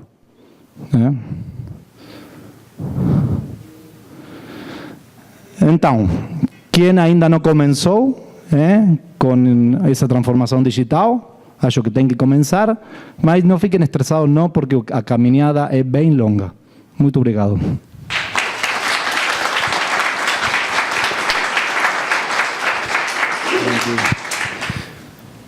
Bom, vamos passar agora para uma conversa, um bate-papo aqui entre o professor. Quero agradecer, as duas palestras foram muito boas, muito instigantes, inspiradoras. E vamos abrir agora para as perguntas, né? Sei que devem ter muitas perguntas aí, muitas novas ideias talvez tenham surgido. Tereza. Muito boas as palestras, obrigada, um prazer estar aqui. Professor, sempre bom te ouvir, venha mais, a casa é sua, né? A minha pergunta é com relação às nossas escolas. Nós temos visto a nossa dificuldade em obter mão de obra que já consiga ter uma visão dos superpoderes, como o Marcelo disse. Você que está nesse meio, traz uma boa notícia para nós. Tem algum movimento nas nossas universidades? Eles estão enxergando esse momento? Como você vê essa perda de brasileiros para o mercado internacional e aqui onde está tudo por fazer e a gente perdendo talentos aí para o mercado internacional? Eu queria ouvir um pouquinho. Obrigada. Obrigado, Tereza. Bom, os dados, né? E aí, usando dados, os dados representam o passado, não representam o futuro. Então, os dados do passado que a gente publicou esse ano, a gente faz, junto com uma escola na Suíça, no IND, um estudo de competitividade que a gente faz uma análise de talentos. Então, você tem um relatório de talentos e um relatório de competitividade digital. Nos dois relatórios, o Brasil vem piorando. O Brasil está menos competitivo a cada ano e o Brasil está com menos qualificação dos talentos. Então, os dados do passado, que é de 2017 para trás, não são muito otimistas. Na análise de talento, ele analisa educação, atração e retenção e desenvolvimento pós-educação, desenvolvimento do trabalho. O Brasil tem uma posição muito ruim na qualidade da nossa educação, tanto a educação básica quanto a educação superior. Nós temos ilhas de excelência, né, universidades que são referência, e aí a sua pergunta, eu acho que as universidades estão conscientes e estão agindo. Né? Se a gente chegar aqui perto da UFMG, tem várias iniciativas da universidade para introduzir programas nessa área. Mas, por exemplo, é tão novo isso que o MIT criou esse ano, um mês atrás, o primeiro departamento do MIT para digital, formando cientista de dados. O MIT, em 2018, criou o primeiro departamento de digital. Já tinha engenheiro formando, já tinha gente da área de tecnologia de informação formando, mas agora eles estão especializando. Nós não temos nenhum. Eu acho que ainda vai demorar alguns anos para a gente ter. A gente tem boas iniciativas, mas ainda não temos impacto. Então, uma questão crítica, quando você fala Brasil, é porque o Brasil é grande demais. Então, ter soluções pontuais, a Unicamp fez isso, a UFMG fez aquilo, a USP fez aquilo, não é suficiente para impactar. Então, o dado é que na qualidade da educação nós não estamos bem. O mais crítico é o que você falou, é na atração e retenção. O Brasil é um país que não atrai cérebros e, pelo contrário, está perdendo cérebros. Eu até escrevi um artigo sobre isso e eu resolvi entrevistar brasileiros que eu conheço, que estão mineiros, que estão em Cambridge, estão na Alemanha, estão nos Estados Unidos e tudo, e todos eles falaram, não penso voltar para o Brasil. Eles foram para lá para estudar, para fazer uma formação com bolsa de Brasil, e não viram oportunidades aqui. Um deles na área de engenharia, o outro na área de administração e a outra na área de economia internacional. Então, não é um país que está atraente. Esse é o lado crítico. Né? Bom, por outro lado, né, nós, Fundação Dom Cabral e o Arcelor está participando, a gente tem plena consciência de que o Brasil precisa acelerar os processos de criar condições competitivas para o mundo digital. Então, 30 organizações, IBM, Microsoft, ArcelorMittal, Fundação do Cabral e outras, se reuniram e falaram o que nós podemos fazer. Então, existe um projeto que está em desenvolvimento, não está ainda acontecendo, vai começar a acontecer em 2019, com uma meta de treinar 1 milhão de pessoas por ano, usando um pouco de educação à distância, material da Microsoft, da IBM. A IBM criou um banco de dados, né? Quem quiser ver, tem IBM Universidade Corporativa. Eles estão gravando 100 vídeos sobre inteligência artificial, sobre Big Data, sobre Analytics, sobre tal. E esse material, gravado por especialistas da IBM, estão sendo disponibilizados para escola, universidades e tal. Ou seja, as empresas estão contribuindo com esse esforço. Então, existe um movimento Brasil Digital, que a ArcelorMittal participa. Existem várias outras iniciativas. Então, eu acho que nós temos potencial de mudar o nosso futuro. Existe uma preocupação, o Marcelo falou, né, que ele é otimista, eu acho que o saldo é positivo na questão do emprego, mas tem muita gente que é pessimista nessa análise. Existe uma preocupação de que a transformação digital vai exigir das empresas uma maior responsabilidade, vou chamar digital. No uso dos dados, na confidencialidade, nós vamos ter tanto acesso a dados, né? Uma empresa vai saber tanto sobre a gente, que se ela fizer mau uso desses dados, como a gente ouve, né, hackers invadindo o banco, invadindo a empresa de hotel e tal, você tem um risco muito grande. Então, a empresa tem que ser responsável por isso. E ela tem que ser responsável também pela essa questão humana. Então, a gente está trabalhando numa lógica, que estamos chamando de responsabilidade digital, que é falar, você pode substituir gente por robô, você pode substituir gente por call center por gente, como o Bradesco fez agora.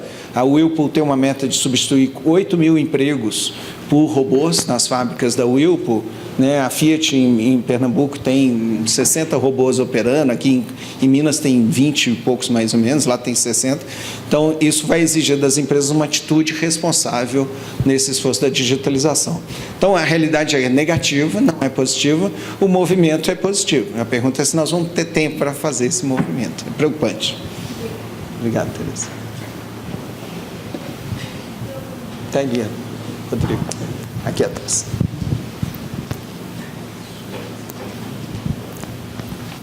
Obrigada. Boa tarde, meu nome é Letícia. A minha pergunta dá continuidade a essa discussão, porque se de um lado o professor Carlos Arruda mostrou que a inteligência artificial vai superar a capacidade humana, o Marcelo também complementou, né? O profissional hoje da ponte rolante, ele pode ser substituído, né? Como o professor Arruda acabou de comentar, o profissional do call center também já está sendo substituído, mas, por outro lado, a gente tem aí a questão da inovação, que ela é feita por pessoas, né? Buscar soluções necessariamente passa pela capacidade humana. Então, que profissional é esse que nós teremos e como atrair esses profissionais para a indústria 4.0 que consiga conciliar com esses desafios, né? Que pode ter uma atividade sendo substituída pela robótica, que pode saber lidar, né, com a capacidade da inteligência artificial e a gente precisa desse profissional. Que profissional é esse nesse cenário da indústria 4.0? Eu, sinceramente, não sei. A gente é todo muito novo. A gente estamos contratando profissionais lá para o digital e falamos, bom, vamos a escrever a descrição do cargo, o perfil. É muito difícil. É muito difícil. O que eu acho que o valor do ser humano está nas emoções. Então, é a inteligência emocional. Vamos lá. É a inteligência emocional que vai manter o ser humano relevante. Então, provavelmente, eu não sei que profissões, eu não sou visionário nesse nível. Provavelmente o professor pode contribuir mais do que eu. Mas eu acho que o que tenha a ver com conhecimento, com cálculo, isso aí o computador vai fazer. Bom, eu tenho uma colinha, essa pergunta foi combinada com a Letícia, né? Então eu pus um slide aqui escondido, Letícia, para te responder. Isso aqui é a Fundação do Cabral é parceira no Brasil de uma organização, uma ONG mundial chamada Fórum Econômico Mundial, World Economic Forum. Até agora eu ouvi falar que o nosso futuro presidente vai passar uns dias lá em Davos, que é organizado por essa organização. E eles, então, muito preocupados com essa pergunta que vocês estão fazendo, contrataram o LinkedIn, a Korn Ferry, essas grandes empresas de placement, para ajudar a pensar a sua pergunta. E o que viu é o seguinte: as competências de um profissional do século XX, que estamos aqui como 2015, era conhecimento, análise de solução de problemas complexos e tudo mais. Já no século, né, no mundo digital, algumas coisas mudam. Por exemplo, a análise de soluções complexas, que é multidisciplinariedade, né, o nosso modelo educacional ele peca porque ele fragmenta demais. Você vai na escola de medicina, aqui em Belo Horizonte fica aqui no Funcionários, a escola de engenharia fica lá no campus. E não existe a medicina sem a engenharia. Então, a Universidade de Illinois e o INSPER, em São Paulo, criou uma engenharia associada a outras áreas, a informática, a medicina e tal.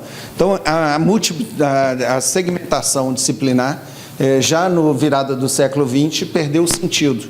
Então, se você quer fazer uma formação, faça múltiplas formações, ou com múltipla disciplinariedade. Por exemplo, eu tenho um dos meus pesquisadores, ele é formado em economia, e agora ele é formado em engenharia e agora está estudando economia. E aí, para mim, ele vai ser um profissional melhor qualificado do que esse engenheiro, economista. Então, soluções de problema complexo já é uma entrada nova. O que começa a aparecer agora é isso, é pensamento crítico, capacidade criativa. Né? Você vê que criatividade não fazia parte, eu estava aqui no século XX, na virada do século ainda já começando, porque é esse o fator humano que você falou. Né? Então, eu tenho que ser capaz de ir além do óbvio. Né? E, tradicionalmente, em educação, a gente fala que os países que mais avançaram em inovação tecnológica foram os países que valorizaram, a Alemanha, benchmark, e o Japão e tal, chamadas nas áreas de conhecimento ligadas a ciências, tecnologia, engenharia, matemática, chamada de STEAM, S-T-E-M-I. A Finlândia, há alguns anos, propôs mudar o conceito de STEAM para STEAM com A, S-T-E-A, onde ele pôs artes. Então, o aluno da engenharia aprende arte, né, que deu o Rodrigo, né? Aprende design, né? Então, eu tive o prazer de influenciar aqui a turma da CELO a fazer um curso de design de arte. Né? Então, assim, eu preciso combinar essa análise de pensamento crítico. Por que o pensamento crítico crescendo? Porque eu preciso ser capaz de questionar o computador. Eu preciso ser capaz de fazer uma análise. Eu não preciso ter o conhecimento, eu tenho que ter uma capacidade de análise crítica. Isso são skills novos que nós precisamos desenvolver. E, lógico, criatividade, gestão de pessoas já estava, etc., e outras coisas. Mas você tem esses elementos humanos que entrariam. Aí esse é o lado bom. Então, nós temos fatores humanos. O que é o lado preocupante, aí olhando lá na frente, é que o Japão, por exemplo, está investindo em humanoides. Né? O robô do Japão não é esse robô que o Marcelo mostrou, deve ser alemão, sueco e tal. O robô japonês é gente. Ele trata de gente. Então, hoje o Japão está fazendo experimentos de cuidador de idosos, que é um problema no Japão, que são robôs. E ele conversa, interage, fala, você está triste hoje, ele reconhece a dilatação da pupila e não sei o quê. Então, nós vivemos em uma sociedade que vai passar por questões de questionamento, inclusive o que é ser humano. Né? Mas isso é uma ficção. Isso é um pouco de ficção ainda. Mais uma pergunta aqui. Eu não tenho nenhum slide escondido, não. Esse foi o único que eu combinei com a Letícia. Funcionou. Fala seu nome, por favor. Felipe.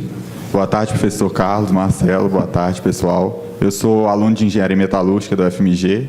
Sou também um dos representantes aqui da Usina Júnior, que é a empresa júnior do nosso curso, que foi fundada recentemente. E eu queria perguntar para vocês como vocês enxergam o papel do engenheiro no futuro, o que esse engenheiro vai ter que fazer para poder se adaptar a esse novo mercado, essas novas situações, com as máquinas, né, que já tomam decisões e como é que a gente pode, o que a gente pode fazer para se adaptar e se encaixar nesse novo mercado? Eu acho que no curto e médio prazo, aprender Data Analytics.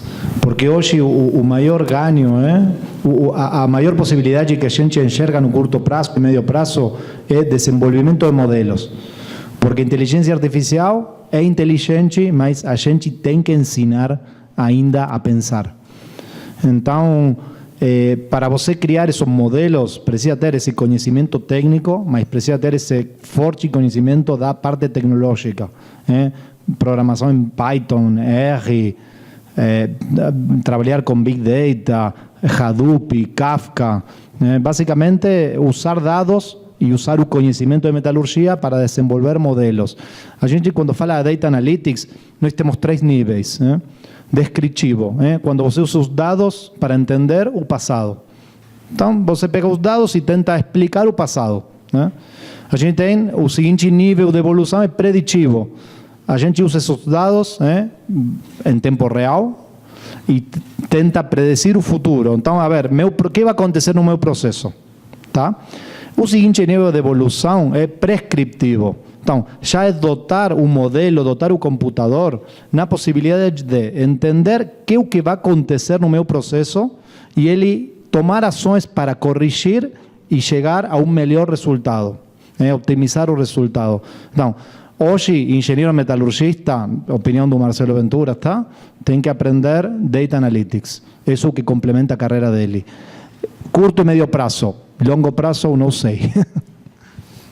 Bom, aí não sei se você vai falar para o Marcelo, nós estamos aprendendo ou não estamos aprendendo Data Analytics? Nós, inclusive, da empresa, estamos pensando muito em atuar no sentido de promover simulações, porque a gente vê que é um mercado que tem crescido muito dentro das empresas e a gente acredita que a gente, como aluno, que tem um embasamento teórico muito grande, tem total capacidade de realizar essas funções. Eu acho, Marcelo, que essa é a atitude do estudante de engenharia, que é o pensamento crítico, capacidade, porque eu acho que a engenharia traz uma bagagem muito interessante de análise de problemas complexos, visão abstrata. Eu sou engenheiro, então tem um viés aí. Mas onde que está me preocupando muito? Quando alguém como Marcelo fala isso, eu tenho ouvido os estudantes falar, mas eu não aprendo isso na universidade. Então, eu te diria o seguinte, você é dono da sua carreira, não a universidade. Então, existe hoje EDX, Coursera, curso de Stanford, MIT, de graça. E se a escola não providencia, vocês deveriam providenciar. E aí eu tive contato com um grupo de estudantes de engenharia de uma universidade, não a UFMG aqui em Minas. Eles falaram, mas a gente, o professor não traz isso. Não é o professor. É um autodesenvolvimento. Lembra que nós vamos viver 100 anos e eu preciso estudar durante 100 anos. Então, você tem que chamar mais para vocês, para os estudantes, a responsabilidade da sua formação e não delegar para a universidade. Porque o mercado não vai falar, pena que a universidade não sabe. É vocês que não sabem. Então, é esse papel. E é lógico, aí a resposta deles fala, professor, é inglês, nós não dominamos. Aí, pronto, morreu. Porque esse mundo é um mundo inglês. Deixa eu complementar aí. Aqui na ArcelorMittal, nos anos 90, o Rodrigo sabe muito bem isso aí, a gente fez um investimento muito grande em formação de Black Belt. Black Belt eram profissionais com um treinamento muito avançado em estatística, então a ideia deles era trabalhar em melhoria contínua dos nossos processos e era basicamente estatística descritiva. O que aconteceu? A gente analisa e consegue entender e fazer melhoria de processo. Então, o Black Belt do século XXI é Data Scientist. Esse é o Black Belt do século XXI. Basicamente, o mundo não mudou, é a mesma coisa. Acontece que a tecnologia mudou. O que antes, um Black Belt, quando eu também tive treinamento Black Belt na época, e a gente falava da toda a parte de confiabilidade dos dados. Então, o maior trabalho do Black Belt era criar uma base de dados confiável para você poder fazer as análises estadísticas e chegar a algumas conclusões. Hoje, esses dados estão aí. O que antes a gente conseguia fazer com 2, 3 variáveis, agora usa centenas de variáveis. Então, esse tipo de coisa a gente sabe fazer e a tecnologia está dando possibilidades de ir bem além. Boa tarde, eu agradeço muitas apresentações. Meu nome é Felipe, eu trabalho na gerência de meio ambiente e sustentabilidade. Minha pergunta era um pouco trazendo para esse tema, né? Marcelo, como você enxerga na ArcelorMittal esse desenvolvimento da indústria 4.0 na melhoria contínua dos controles do nosso processo, em curto prazo, né, para controle de aspectos ambientais, e no longo prazo também verificando assim, questão de problemas complexos. A gente vive num mundo de recursos finitos, é uma indústria que é recurso intensiva. Como que essas novas tecnologias podem fomentar novos modelos, novos conceitos de economia circular no futuro da nossa empresa? Eu acho que o impacto mais direto que a gente pode ver é melhoria de performance. Se nossos processos tornam-se mais eficientes, o consumo de recursos é menor. Então, isso já cria esse impacto positivo no ciclo de sustentabilidade. O Data Analytics também, a gente já viu cases, até a ArcelorMittal está desenvolvendo também, de, por exemplo, usar predição climatológica para, por exemplo, evitar ou conter emissões em uma usina. Então, se você sabe que porque às vezes, mesma condição de processo, dependendo a pressão atmosférica, a umidade, o que for, temperatura, pode fazer que a gente tenha uma emissão de alguma fumaça, alguma coisa, e se a gente consegue ter essa predição do como vai evoluir a condição atmosférica, a gente consegue atuar no processo para evitar. Não sei, tem centenas de aplicações. Hoje se está vendo muito monitoramento e melhoria de performance. Acho que é o mais imediato. Não, só contribuindo, como o Marcelo falou, não conheço o segmento, mas é tão importante esse uso desses dados não estruturados, como questões climáticas e tal, que a IBM acabou, fez há pouco tempo a aquisição totalmente estranha, e a IBM comprou o Weather Channel, porque ela entende que a capacidade dela de projetar mudanças para agricultura, para de florestas e tal, depende de um bom entendimento dos dados de meio ambiente.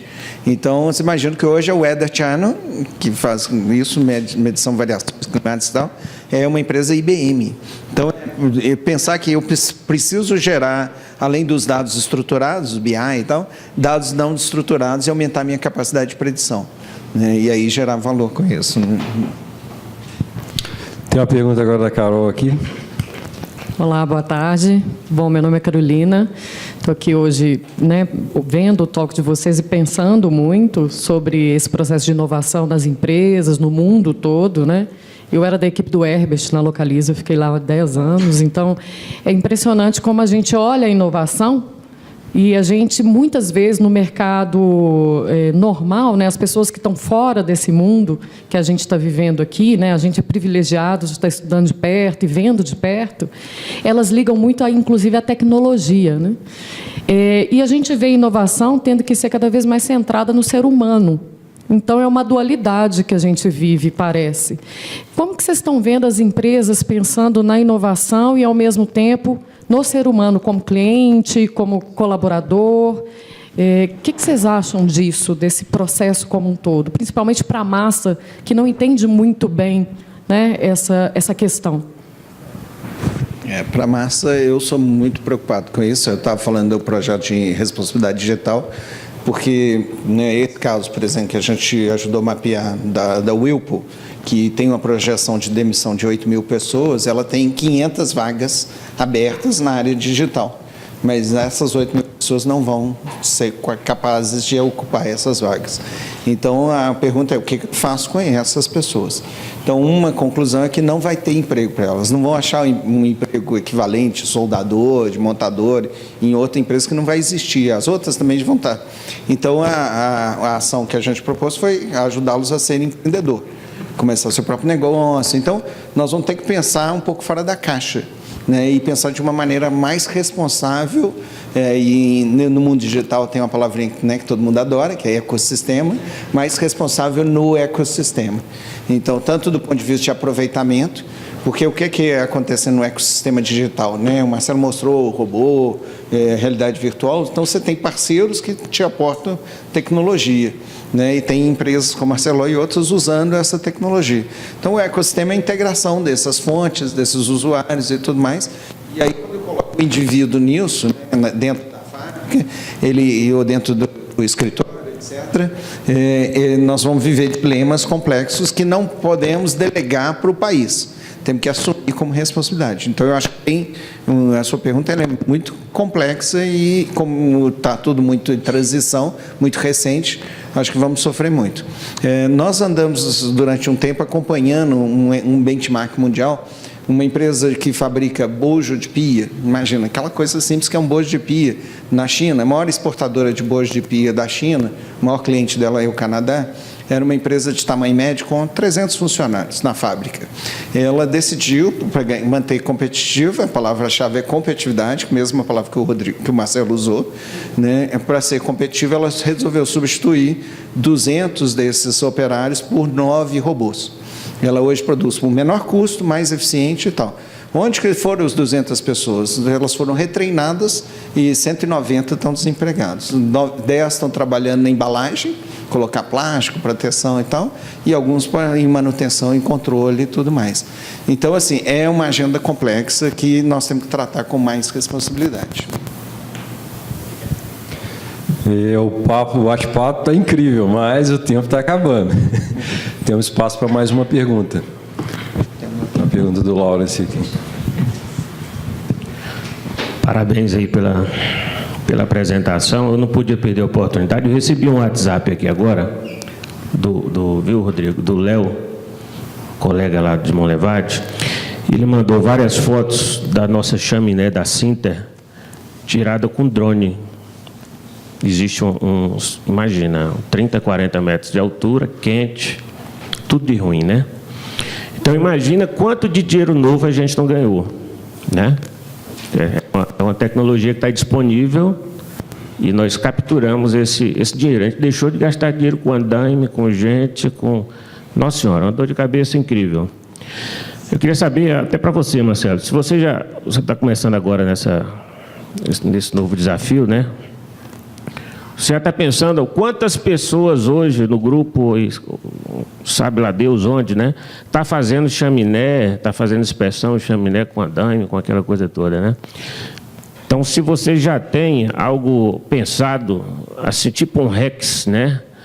Porque eu, certamente, hoje estou fazendo lá na usina alguma coisa que alguém está fazendo melhor com o uso de tecnologia, né? E, no entanto, alguém está está fazendo inspeção de chaminé com andaime, né?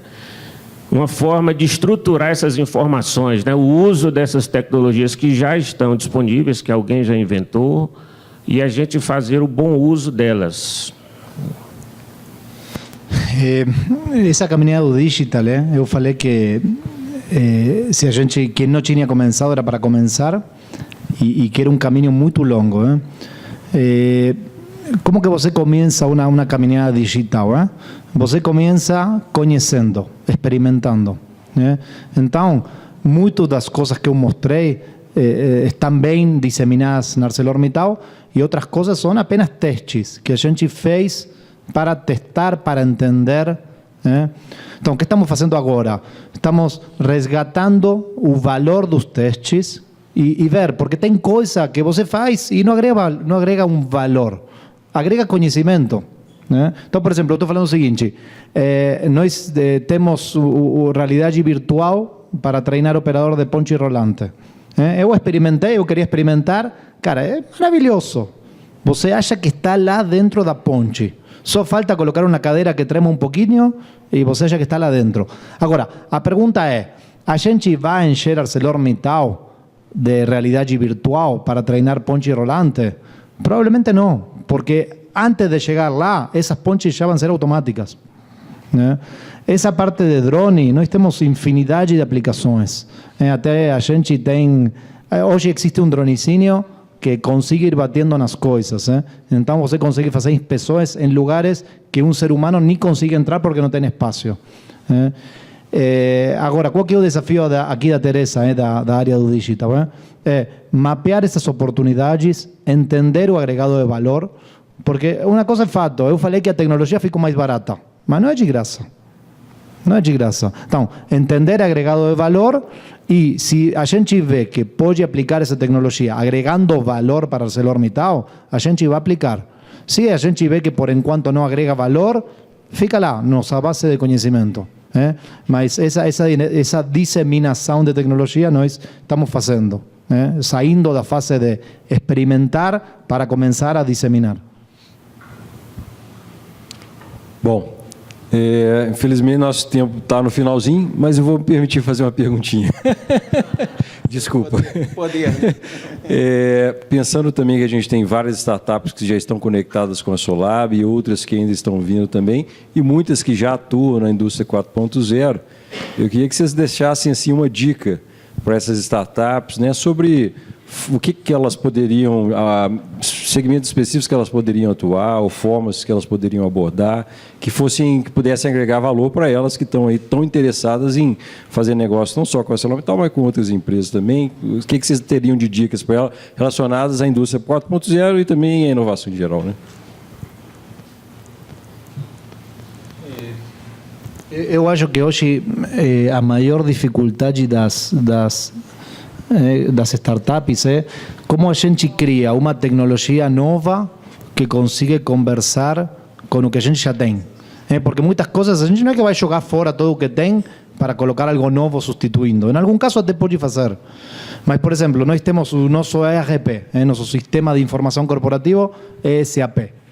Então, a gente pensar que vamos sair do SAP é difícil. É um sistema muito grande, tem muitos anos, tem 20 anos aqui na empresa. Então, qualquer nova tecnologia, por exemplo, de Data Analytics, que a gente tenha necessidade de usar informações corporativas, já tem que pensar como que ele vai conversar com o SAP. Porque se ele não conversa, aí é muito difícil a implantação. Então, por exemplo, quando a gente faz POCs, você faz uma POC, então pega uma base de dados lá, faz algum modelo, algum algoritmo, alguma coisa, fantástico.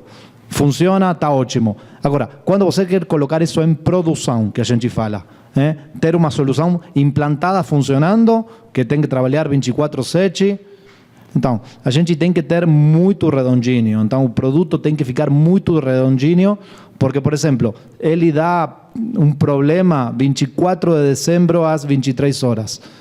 Quem vai estar lá para fazer o modelo funcionar? Porque nossas operações são 24/7. A gente não para nunca. Então, acho que uma dica é esses produtos têm que ser muito robustos e têm que ser muito bem integráveis nas soluções existentes, tá? Então, Rodrigo, bom, aí você me abriu para ver mais um dia de apresentação, mas só vou dar um highlight. Nós estamos agora, né, acontecendo, daqui eu saio daqui para uma reunião exatamente sobre isso aqui, que nós estamos analisando as múltiplas possibilidades de relação das startups com as grandes empresas. E o que nós estamos vendo é o seguinte, isso aqui é só metade do quadro. Esse é o lado da grande empresa, porque eu estou aqui numa grande empresa, mas o que eu vou fazer daqui a pouco, daqui meia hora, é estar discutindo a outra metade, que é o lado da startup. Mas só para as startups entenderem é o seguinte, não existe uma maneira única. Eu até brincava com o Rodrigo, que o meu pesquisador é um jovem, um estudante de engenharia jovem, e ele falou, Carlos, você está numa geração de namoro, noivado e casamento. Aqui existem outras relações, como ficar e tal. Então, entender que em algum momento a startup vai ficar com a grande empresa. Às vezes ela entra numa relação quase querendo casar, e casar não é bom para uma startup. É um mecanismo. Então, entendo o seguinte, um ficar pode ser um hackathon, como teve aqui. Elas vêm, fazem uma proposta, projetam uma ideia. A empresa, a grande empresa, não quer ganhar dinheiro nem gerar valor com esse hackathon. Ela quer muito mais se expor a um modelo mental diferente, uma cultura diferente e tal. É aí que ela vai tirar benefício disso. Então, entender, ali é só uma relação da noite, ali ficamos juntos 36 horas, que é o tempo do hackathon, e tá bom, talvez nunca mais te veja e satisfaça por isso. A outra mecanismo, por exemplo, vou pular aqui um pouquinho para acelerar, as aceleradoras incubadoras ou espaços de cowork, como o Orb, como o Cubo e tal, né, e outros, onde eu estou ali para dar um apoio a elas. Então, eu vou construir relação, pode até desenvolver alguma coisa em conjunto, mas eu saber tirar da grande empresa vantagens. Por exemplo, uma empresa que está no Orbe, que é uma empresa de advogados, ela tinha um problema jurídico, né, de entendimento de um procedimento jurídico. Aí ela falou: Localiza, que é a patrocinadora do Orbe, você me permite ir lá no seu jurídico e entender? Eles passaram um dia lá, voltaram assim, outros, porque viram como no mundo real da grande empresa o que é as questões jurídicas e tal. Então, é um apoio empresarial, é tirar dali o seu conhecimento, não o seu dinheiro, porque às vezes a startup acha que a grande empresa é cheia de dinheiro para dar, mas não é fácil tirar, né? Aí você tem níveis mais avançados. Então, por exemplo, o que vocês estão fazendo aqui numa categoria que é desenvolvimento compartilhado de soluções, né, e tal. E aí há uma compra de potencial de serviço. O pior caso é o casamento, né? Não na vida humana, mas da startup. Eu sou casado há 20 e tantos anos, então peguei. Não, eu estou muito bem. Mas o pior aqui, que é o que nós chamamos de spinning, que é quando a grande empresa compra a startup. É a grande chance de matar a startup, se a grande empresa não souber lidar com isso. Nós fizemos um estudo há alguns anos e tivemos quase 100% de evidência de que as startups morreram. O máximo que você tem é o empreendedor ficando numa função boa e tal. Não é 100%. Aqui em Belo Horizonte tem um belo exemplo, né, que é o Google, comprou a Kuan e soube transformar e gerar valor e tal. Mas a maioria das vezes ela destrói valor, não gera valor. Então, a recomendação de startup é a seguinte: veja nessa relação com a grande empresa múltiplas oportunidades. O que está do lado da startup, que eu vou discutir daqui meia hora? Está conhecimento, está validação do seu modelo de negócio, validação do seu produto, algum financiamento mesmo, uma grana e tal, alguma compra, e o ideal seria crescimento, né? Ou seja, a partir da minha relação com a grande empresa, né, a Sambatec é o exemplo disso e outras, eles começaram uma relação com Bandeirantes, depois com a Globo, depois agora estão crescendo graças a esse relacionamento. Então, no longo prazo, o objetivo maior seria o crescimento, mas tem outros objetivos que você pode tirar dessa relação. Então, aprenda a ficar também, né? Bom, com essa, então, nós vamos encerrar a nossa segunda edição do Assolab Talks. Quero agradecer novamente ao Marcelo, ao professor Carlos Arruda também. Foram duas palestras excelentes, de alto nível, um bate-papo muito bom. Agradecer a presença de todos vocês também que estiveram aqui conosco. Espero que tenham gostado, que tenham realmente aproveitado. Agradecer ao pessoal que está assistindo agora aí com a gente nas plantas, clientes também, startups, pessoal do ecossistema, tudo. E já falar que essa é só a segunda edição, vem muito mais por aí, não só novos Assolab Talks, como muita coisa legal, para que vocês tenham acesso a isso tudo de forma aí, muito conectada com a gente convida então que vocês nos sigam nas redes sociais, além da página do website do Assolab, a gente tem também a presença no Instagram, no LinkedIn e no YouTube, onde a gente está sempre divulgando coisas novas, sempre divulgando a nossa programação. Então, tem muita coisa legal que está vindo por aí.